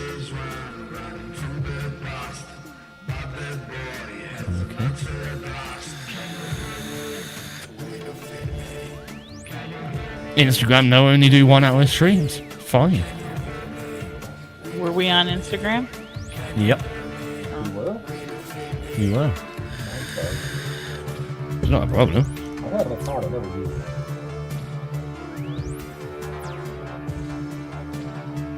It's not really important. I mean, we went through pretty much the majority of this, and Mish just figured out we were live streaming about 15 minutes ago. Yeah, I saw that. It's now used more because it's better quality than using Facebook, and I can send you the audio for the tracks better than the actual need for it to be live on a visual thing anywhere. Well, the nice thing about this is that I have to listen to it through the quality and the quality of the quality. Probably fire is more funny than that, too. Yeah, I keep getting little notes and pushes from Bill and Jana here and there, so that will be coming back soonish. Okay, you can use my theme song. I thought you said we weren't allowed because it's Cluxzilla now. I don't care. Oh, that's alright then. We're Do gonna more use it Cluxzilla anyways. promo. Yeah, probably. That was each is one from a Pois. Yeah, I think we think he's American, French American, Pois. not American at all. Pois. Wow. Like, I've heard Rolls of off the tongue. French Canadian, but I've never heard of French American. Something to do in it. What's a Franco-American? They make SpaghettiOs. Same thing. Yeah. Yep. So we just listened to the people who made SpaghettiOs. Probably Why not? we didn't. Well, whatever. Worst. Couple more tracks to go in the new subs list. First of which from our good friend P Mad. He was moderately recently taken his Best of Irish Indie group to Irish Indie Radio, which is very cool. So you should, if you're in Ireland, I think it's 106.3 FM. So go check that out. He's not on all the time, so don't do it now and find out when. I don't know when he's on, but he does a show. And it's all Irish indie music, so that's a cool thing. And the group's awesome if you're into music from Ireland. If you're into indie music, full stop, you don't even have to specifically like the Irish, but they do make some good tunes. Darn right they do. His latest track that he submitted to us, at least, is called Missing, but it's not. It's right. I'm going to play it now.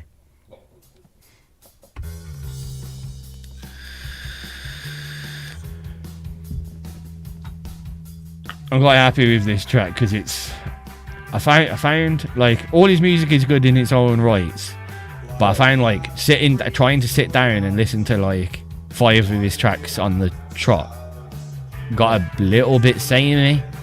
Oh, okay. But this is a nice different, little bit of a different feel to it, a little bit more spacey.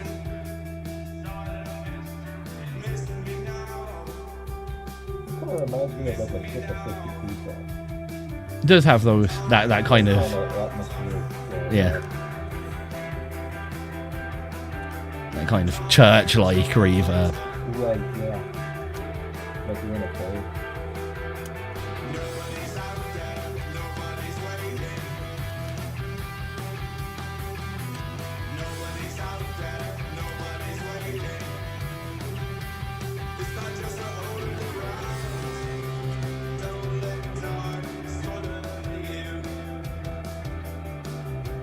But absolute proof that you can start at any age here. Oh, yeah. Well, how old is he? I think he's 56, I think, I've got in my head. And, like, well, he was around that age when we first interviewed him, and he'd, like, just started, like, that was his first track, and he was like, yeah, I started about a month ago, I just woke up and I was like, I'm going to make music now, so I did it.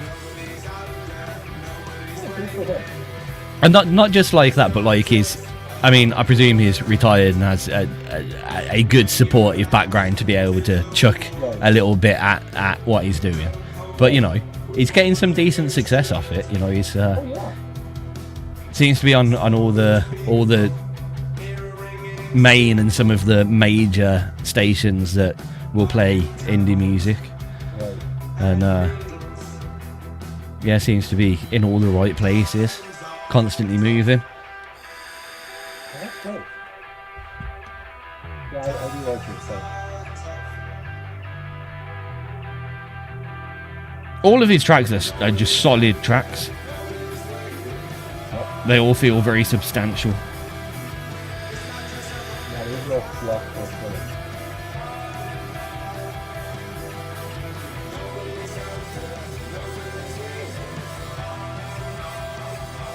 Well, the other day when you were talking about Irish music, and then I was thinking about, remember Thin Lizzy?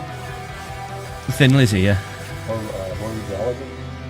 Yeah. A lot of great music. Yeah. This is some real good music from Ireland. Yeah. Of course, Pod Racer and all Sluggers Free and all them lot Oh, coming from yeah, Ireland. for sure. P Mad with Missing here on XRP Radio. I think we just generally like P Mad. Yep.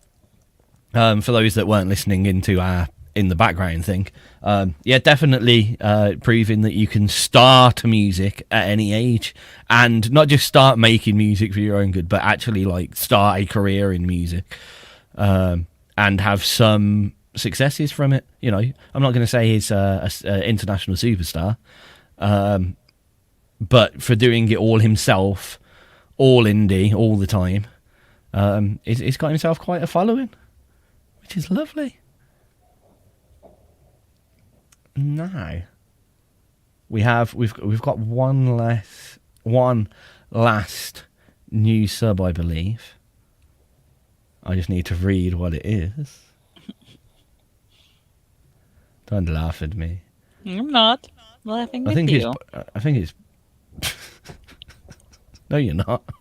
No, you're right. I'm laughing at you. Yeah, we've done that. Yeah, so it's Bryony Hart, another offender of the Shade Garden. And just so you know, tomorrow, in theory, if everything goes to plan,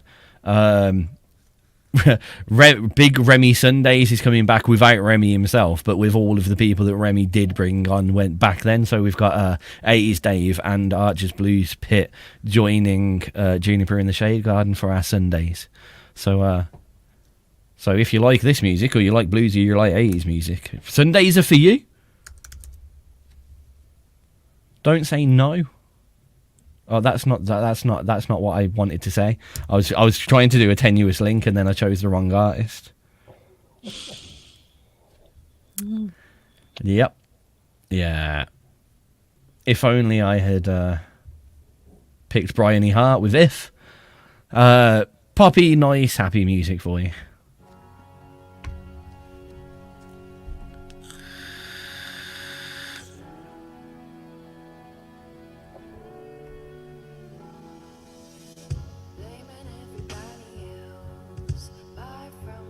Ooh, I like this already.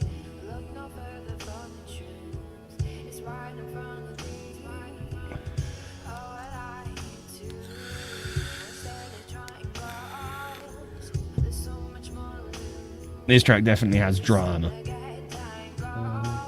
It's kind of got that smoky voice.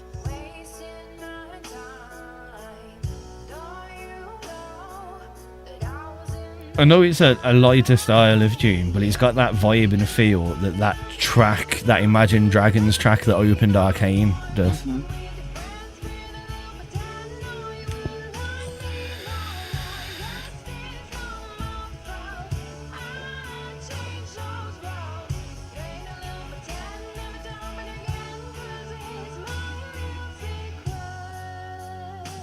I do like it when girls like speed sing, rap sing. It just sounds so good when the mid verse you just have like a few lines that are just. Yeah, right.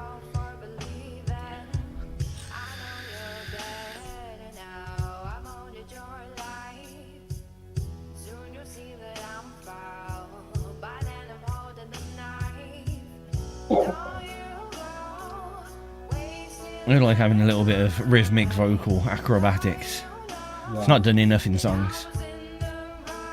Always seems to be reserved for reggae bands or bands that have a black singer. It's like, no, it sounds so good when everyone else does it too. Yeah.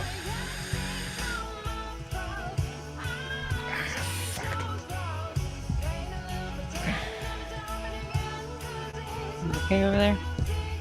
Yeah, I just twinged my hand.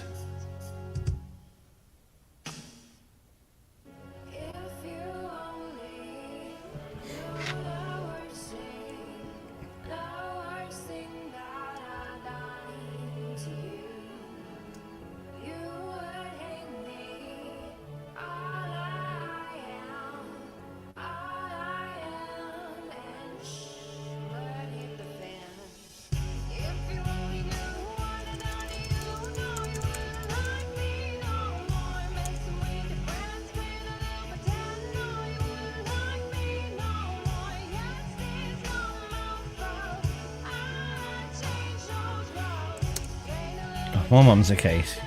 Put a status up going, oh, had a fall, broke my hand. And mum goes, how did you do that? I had a fall. Oh dear. If from Brian E. Hart here on XRP Radio. One thing I have to say, actually, is a lot of the new subs that we've gone through today have had very cool rhythm to them. It hasn't all just been 4/4 straight. It's little swings and little triplets and little rhythmical fun. And also, I had to point out to Craig whilst we were talking, I like a little bit of rhythm in the vocals, a little bit of sped up vocals in a verse. It just sounds good and it adds a little bit of interest as well. Yep. More people need to cram more. But then again, I mean, some people have heard me rap and I put too many words in bars, so people can't understand them. So there is a tightrope to walk there. There's a fine line there.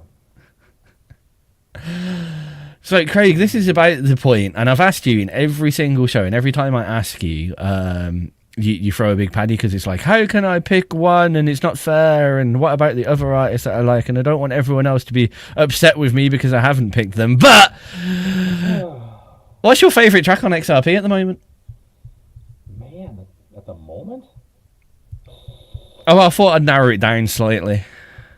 Well, saying that, I say at the moment you haven't been about for 7 weeks, so you know That's the problem. I'm a little off of the, little off the beaten path here, man. When I say at the moment, let's talk relatively with Make it easy and say what's one of my favorite tracks I do. Okay, which one of your favorite tracks that you do? Oh, I don't know. I knew that was coming because that's something I would have said. Do I need to be like what's your favourite track by Craig Allen Hecht off the Terror of Truckzilla album that's called The Terror of Cluckzilla? My favorite track off of that? Oh, no, the favourite track off that's called The Terror of Cluckzilla. Oh, probably The Terror of Cluckzilla. Oh, great. Okay. Let's go for something else. Did I win? Go on. No, there's no winning in this game. Ding, ding, ding, ding, ding, ding. You'll have won 27 more minutes on air with me. One free admission to XRP theme park. What was prize number 2? Yeah, free admission and $2,000 to spend in any XRP theme park in Syria. Oh, cool. Perfect. Or Abu Dhabi. Abu Dhabi wouldn't be too bad, to be fair. I don't think so, man. I mean, you'd be all right because you don't drink. Heck no. And I don't think Connie shows off her ankles either, so... No, not really. Yeah, you're all good. Yeah, we're in good shape, man. Have you got yourself a wife leash? No, it's the other way around, man. Oh. It's more like a shock collar type situation. down boy, heel. You can ask Kat, she saw it in action. It's just, it's on me. So, am I still picking a song, or are you doing Clucky? No, you're picking your favourite song that you've made that you don't know. Well, that you do know, but apparently you don't know. Watch me throw some curveball at you that you'd never see coming. It's going to be an obscure track that's going to be in the depths, and it's going to take me like half an hour to find or something, isn't it? No, it's going to be Your Appliances Want to Kill You by Screwdrivers to Ears. Right. I put to you, Craig Allen Hecht, that is not the favourite track that you've made. Well, what do you think it is then? And I think you're trying to upset me, but I'm gonna play it. Whoa! Can I back up a little bit? It depends. Why don't you play ALC's favorite Craig Allen Hecht track? Ha! As he deflects it. See that? How you like them apples, huh? It depends. ALC, are you actually going to pick a track? Oh, or are you just going to ignore the situation? Well, I picked my second favorite earlier when we played Downtrodden, but my very favorite is Gangsta Bitch. There you go. It's the Weenies, man. It's not by Craig. It's by the Weenies. Well, they share the studio with me. Those 4 lovable mop tops from England. I've heard you all pee through the same willy as well. Which is quite worrying. That's known to happen. As I told you before, the 4 members of the Weenies: Bingo, Bango, Bongo, and Irving. in case anybody's out there playing at home. In case that's on your bingo card. That's darn right. I might be in Trivial Pursuit someday. Oh God. Bingo, bango, bongo, and Irving. If there is anything to do with me in a Trivial Pursuit, or even anything to do with XRP in any kind of quiz, I know I've done something horrifically wrong with my life. This little girl, my little girl, is a gangster bitch by the Weenies. Yep. And now, Icebox Studios is proud to present That first weird bass thing always just throws me off because I'm like, Just that it's so. drone. Yeah, it's just so juxtaposed to the rest of the song. There's no electronica in the rest of it. Just I did tell you before I wrote the blues that I was working on a brand new Weenies track called Hey, Hey, Hey, We're All Gonna Die Someday. Perfect. I'm working on that still. That's what I like about the Weenies is they're disguised as this clever pop band, but they sing about really horrible things. I like it. I mean, to be fair, you know, you could make a compilation album with Weenie songs and butthole songs from Booms. I guess you could. Well, I think I told you my plan for the year is at the end of the year I'm releasing the what do I call it? Excuse me. Icebox Studios artist list or something. So it's like me, Screwdriver, Dirty Dan. I'm probably gonna do an album maybe. Sounds fun. Sounds fun. Yeah, I think it's cool. It's shame if you had the if you were insane enough to just delve yourself into the entirety of social media, you could create quite a scene with all the bands and the label account and everyone like sharing each other's music. It seemed like a whole fucking scene was going I on. know. You know, if I was really smart, I'd do kind of like a We Are the World thing, you know, where it was all the Yeah. all doing one song. Problem is, I'm the singer on all of them, but it doesn't work. It's amazing what these vocoders can do these days, though. Yeah, true. Give me 1 second. Okay, ALC, you're in charge. Yep. It's free for all, baby. No, I had to mute so I could sing. You can sing, I don't care. No. Go for it. No. Oh, come on. No. You can't do any worse than me.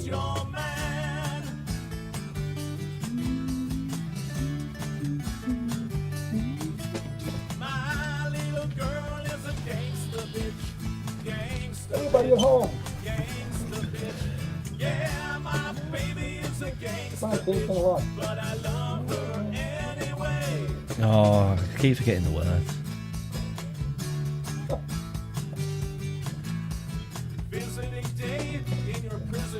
It's still like the image in my head because of the way that you sing it, and just see you singing "Gangsta Bitch" is still so foreign to my mind. Yeah, but the best part is, don't you imagine like 4 guys wearing suits and they got mop top haircuts and they're singing this? Yeah. Like an Ed Sullivan show? And they're all smiling? Yep. Really awkwardly smiling. Uh-huh. It's like the Herman's Hermits went bad.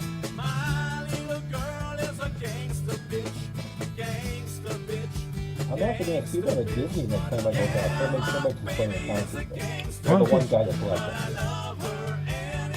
You have such a unique life. Disney the next time I go back. Yeah, I'm going to go in 2 weeks. I mean, enjoy it. I like. Okay. I don't know whether I could go that much.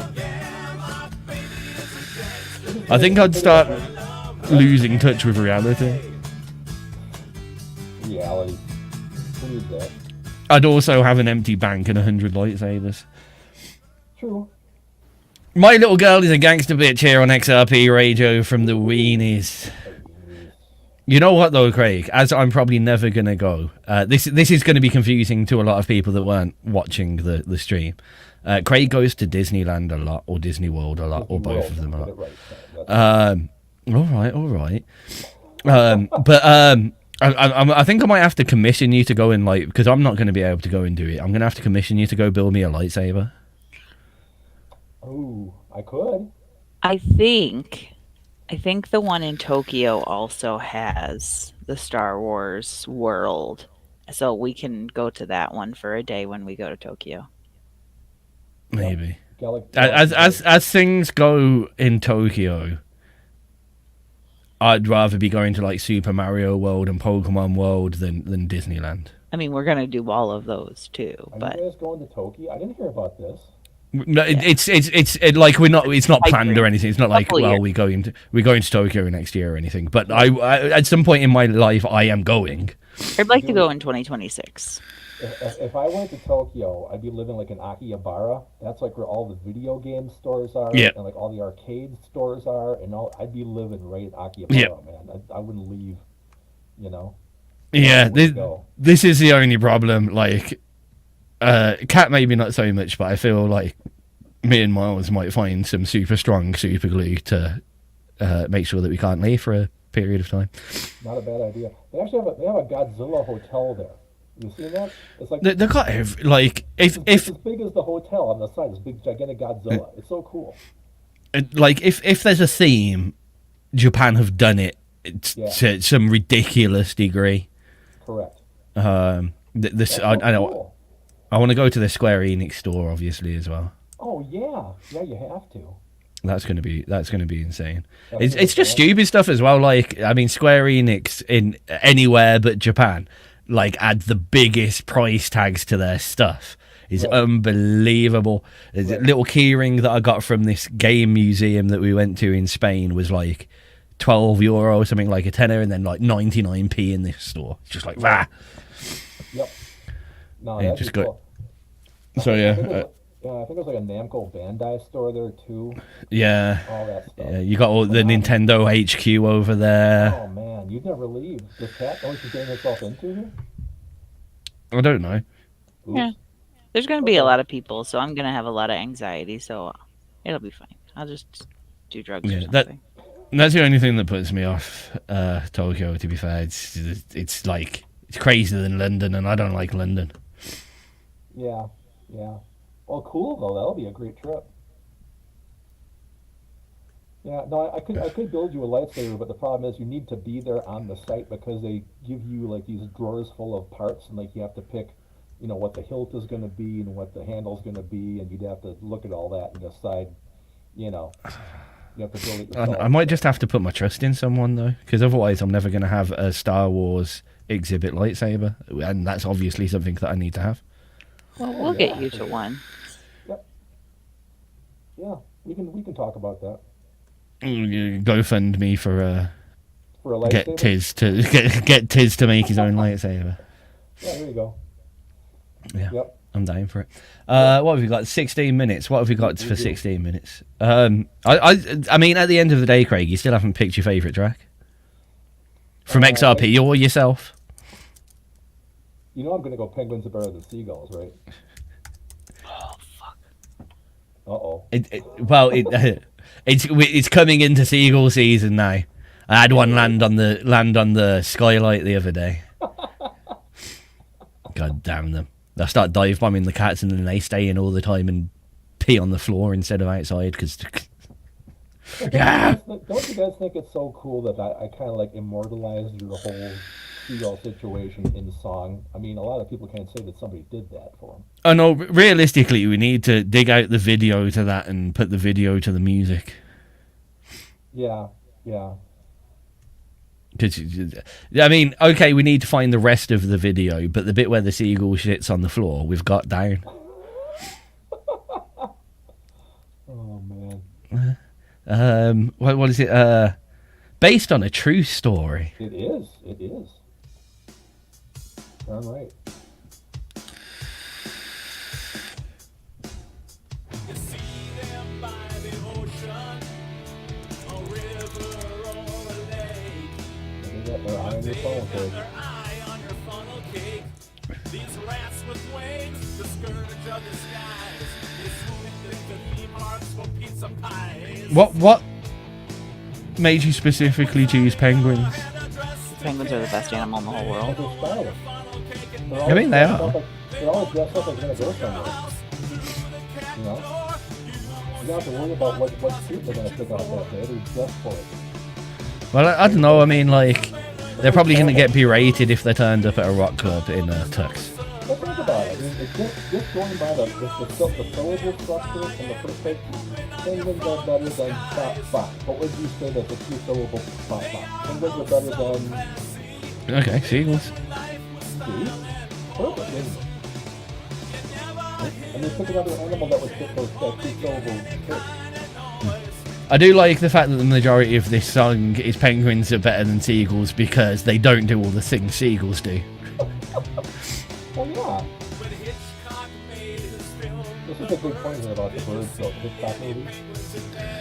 There was no penguins in that movie. Can you imagine if penguins would attack a town? It would take them like, a year to move so slow. It wouldn't be very scary as well. Well, no, they're only about 2 foot tall. What are they going to do, bite in the ankle? It's the way they run as well. Like, Oh, yeah, that you probably just trip them when they fall over. Right? you're okay as long as you're not near ice. Them things can go fast on their bellies on ice. Oh, man, I know, right? Rapid.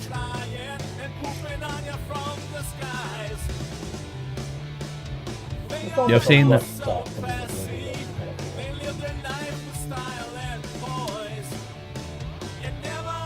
I think any track that's got a bit of humour in it, I think sometimes when you overproduce it, it detracts from or overwrite it, detracts from the humour in it. Oh, yeah.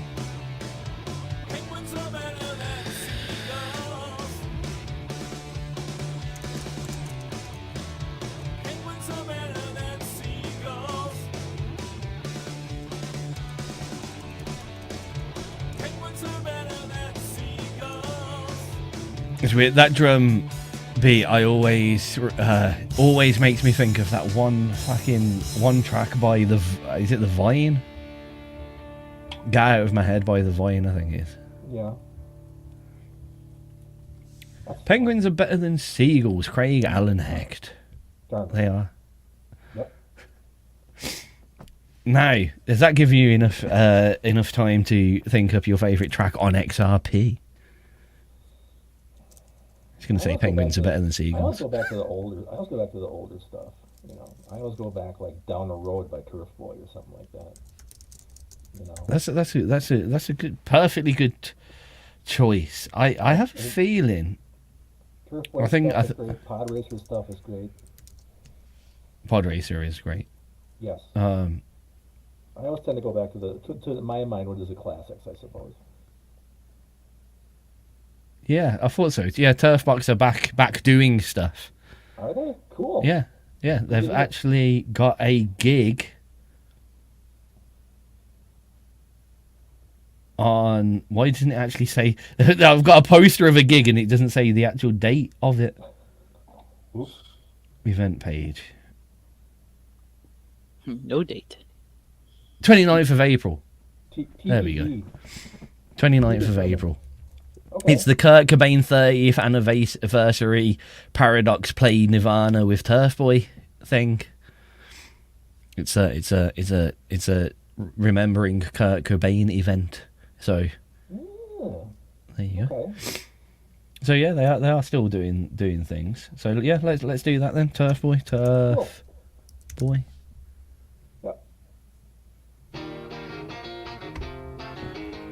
That's classic. It's so funny, if you ask me all my favorite stuff seems to be what the Bogman used to play, like I feel like Steve Johnny, Julie was saying. Yeah. To me, that's the prime XRP era, maybe 11 or 13.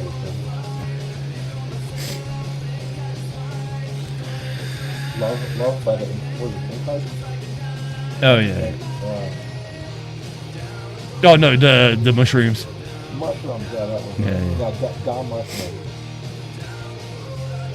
It's quite weird actually because the Bogman picked up on a lot of the music that I was playing in my earlier shows and stuck with it.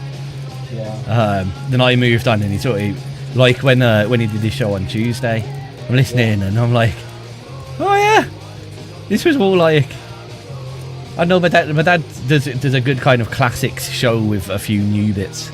Right, yeah. Kind of. The one artist you pulled up that I haven't heard in years is Allen Hecht. Remember him? Yeah.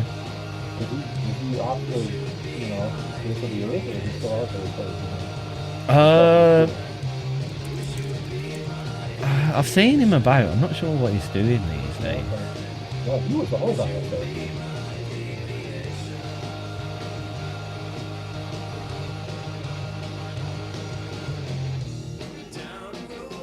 Yeah, it was really sweet. The Black Man played the Newport Bridge and said it was one of his favorite Newport songs. Now I was quite honored by that.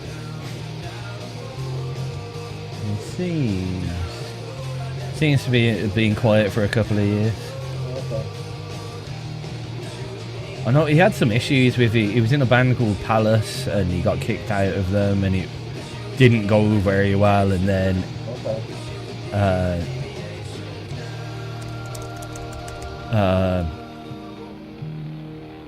yeah, I think the lead singer or something died afterwards, and it all seemed very dramatic. And then he was quite quiet after that. Yep. Diana Rowe from Turf Boy here on XRP Radio. Mish is back for the last 8 minutes of the show, which is basically a goodbye and a last track. As always, Craig, it's been great to have you in. Well, thank you so much for having me, you guys. It was really wonderful, and thank you so much for premiering my new tune. Anytime. Anytime. I will be back with more. So. Yeah, well, you've got to start coming back with Craig's Tales now. I guess I gotta sit down and start writing them down so I remember what happened when. I think it's more fun when you just say them off the top of your head. To be honest, I never know what's gonna happen. That's exciting. Yeah. No, and any time, any of my shows that you're ready and willing, just tell me, and I'll get you on for 10 minutes for a Craig's Tale. Yeah, sure, we can do that. Kind of like, come on, kids, sit around the fireplace while old Uncle Craig, tells you tales of the road and cover bands and playing to 3 people in a bowling alley lounge someplace and stuff like that. Yeah, sounds good to me. Right. Sounds good to me. Good. But it's that moment for last words and such. ALC, you've been very quiet today. Yeah. Your soapbox has been set up for you. You can stand on it and say anything you wish. I don't really have anything to say. I thought you were just going to go, bye. Oh, you could say that, but it's not bye time yet, is it? No, we got like 7 minutes yet. Well, yeah, but by the time we finish speaking and put on a piece of music, it'll be the end of the show. It'll be fine. Bye! Figured that was coming. And Craig, any final words, last words of wisdom? Boy, I've put the pressure on there, haven't I? I know. Tell me how to make my life better than it was. Everybody go out there, find your friends, find your family, and tell them that you found a guy in XRP that wrote a song about a 400-foot tall radioactive chicken, and they need to go find it on the internet and listen to it, because it's life-changing. They'll never be the same again for as long as they live. That's all I have to say. Yeah, what he said. Yeah, I don't like... I was going to say stupid stuff. I don't know how to follow that up.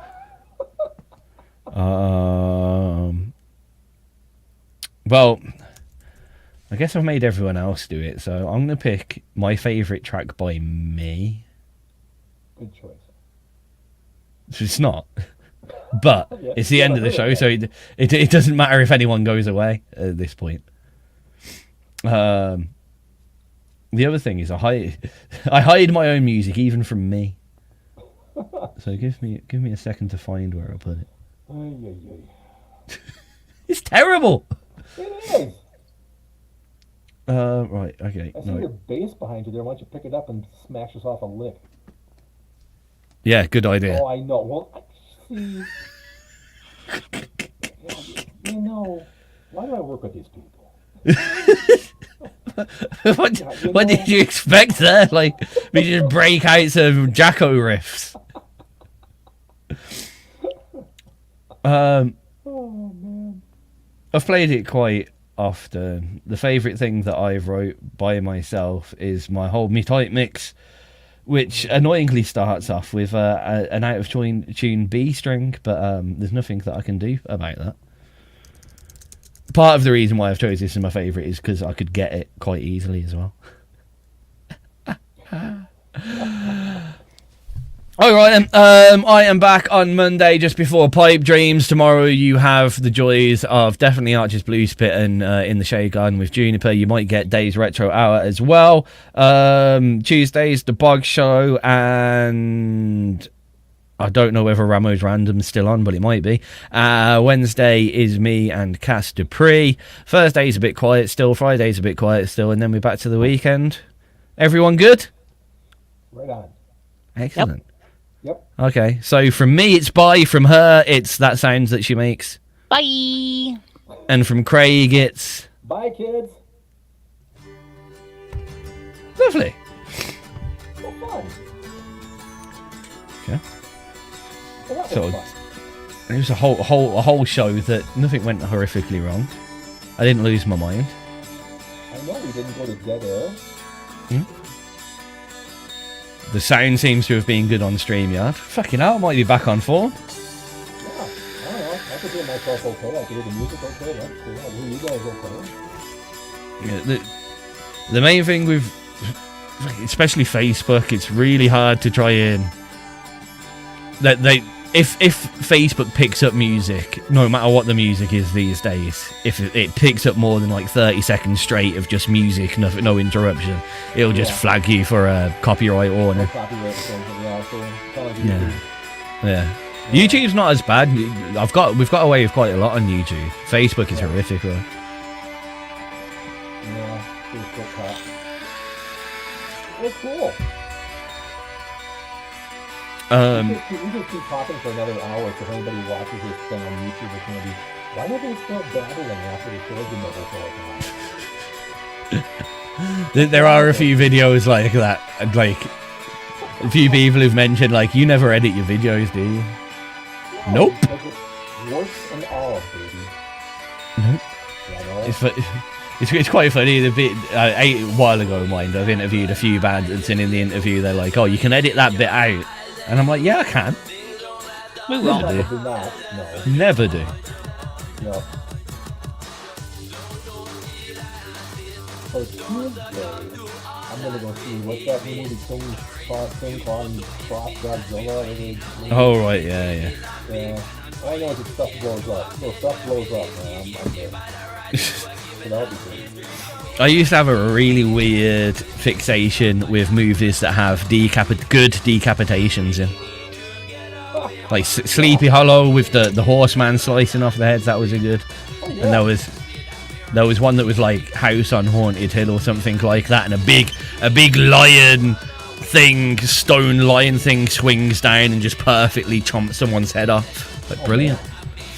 I don't know why, I was obsessed with them. Like my parents used to go out and find films specifically with decapitations in them because they knew I thought they were hilarious. Maybe you played too much Mortal Kombat. It wasn't even like that. It wasn't like it was legitimate. I found it funny. It's He's sick. It's weird. I find certain, like, especially horror films, like, I don't find horror films scary because, like, especially the over gory ones, right? It's like, okay, here you go, cut off your leg to survive kind of job. It's just hilarious. I find it fucking brilliantly hilarious. It's ridiculous. Okay. I don't know why. Now I see what ALC has gotten herself into. I don't see it as like, haha, you've got to cut your leg off. I think the whole premise of it, like, I know it's not real and the blood spurting everywhere, fake blood everywhere. I see it from that fake point of view. Yeah, that's the thing for me. I watch that kind of stuff and it's like, you know, the more fake, the better, you know? Yeah. Yeah. I mean, it's obviously, you know, a dummy or something. But, Yeah. yeah, for sure. Well, let's see, it's 5 o'clock here. What do you got going on the rest of the night? You guys stop over for dinner or anything?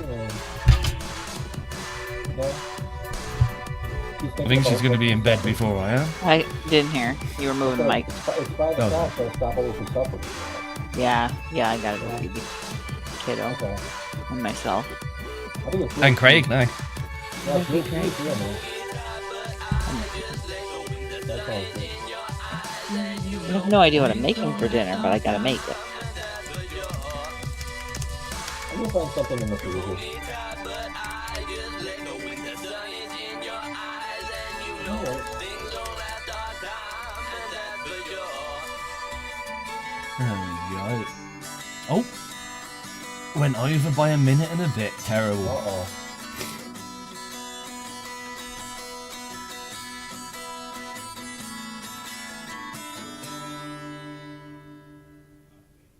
There we go. I do sometimes find it bad when like DJs will go over and there'll be like a podcast that's like a new show that's gone after him. And I'm like, you can't do that, and it's like, I just do it because I can. Right, exactly. Stop it! Oh, man. Stop fucking up! Oh right, for all the people on the StreamYard, I forgot I've got yeah, I to forgot about those, stop this show as well. It's been a pleasure to entertain you all for the evening. I hope you have a good rest of your evening, and Like that's that. it really. Where's the thing? I've got to press the thing that makes it all go now. Here we go. Okay. Oh, that wasn't the thing. That just does that. No, that's the opening thing. This is the thing.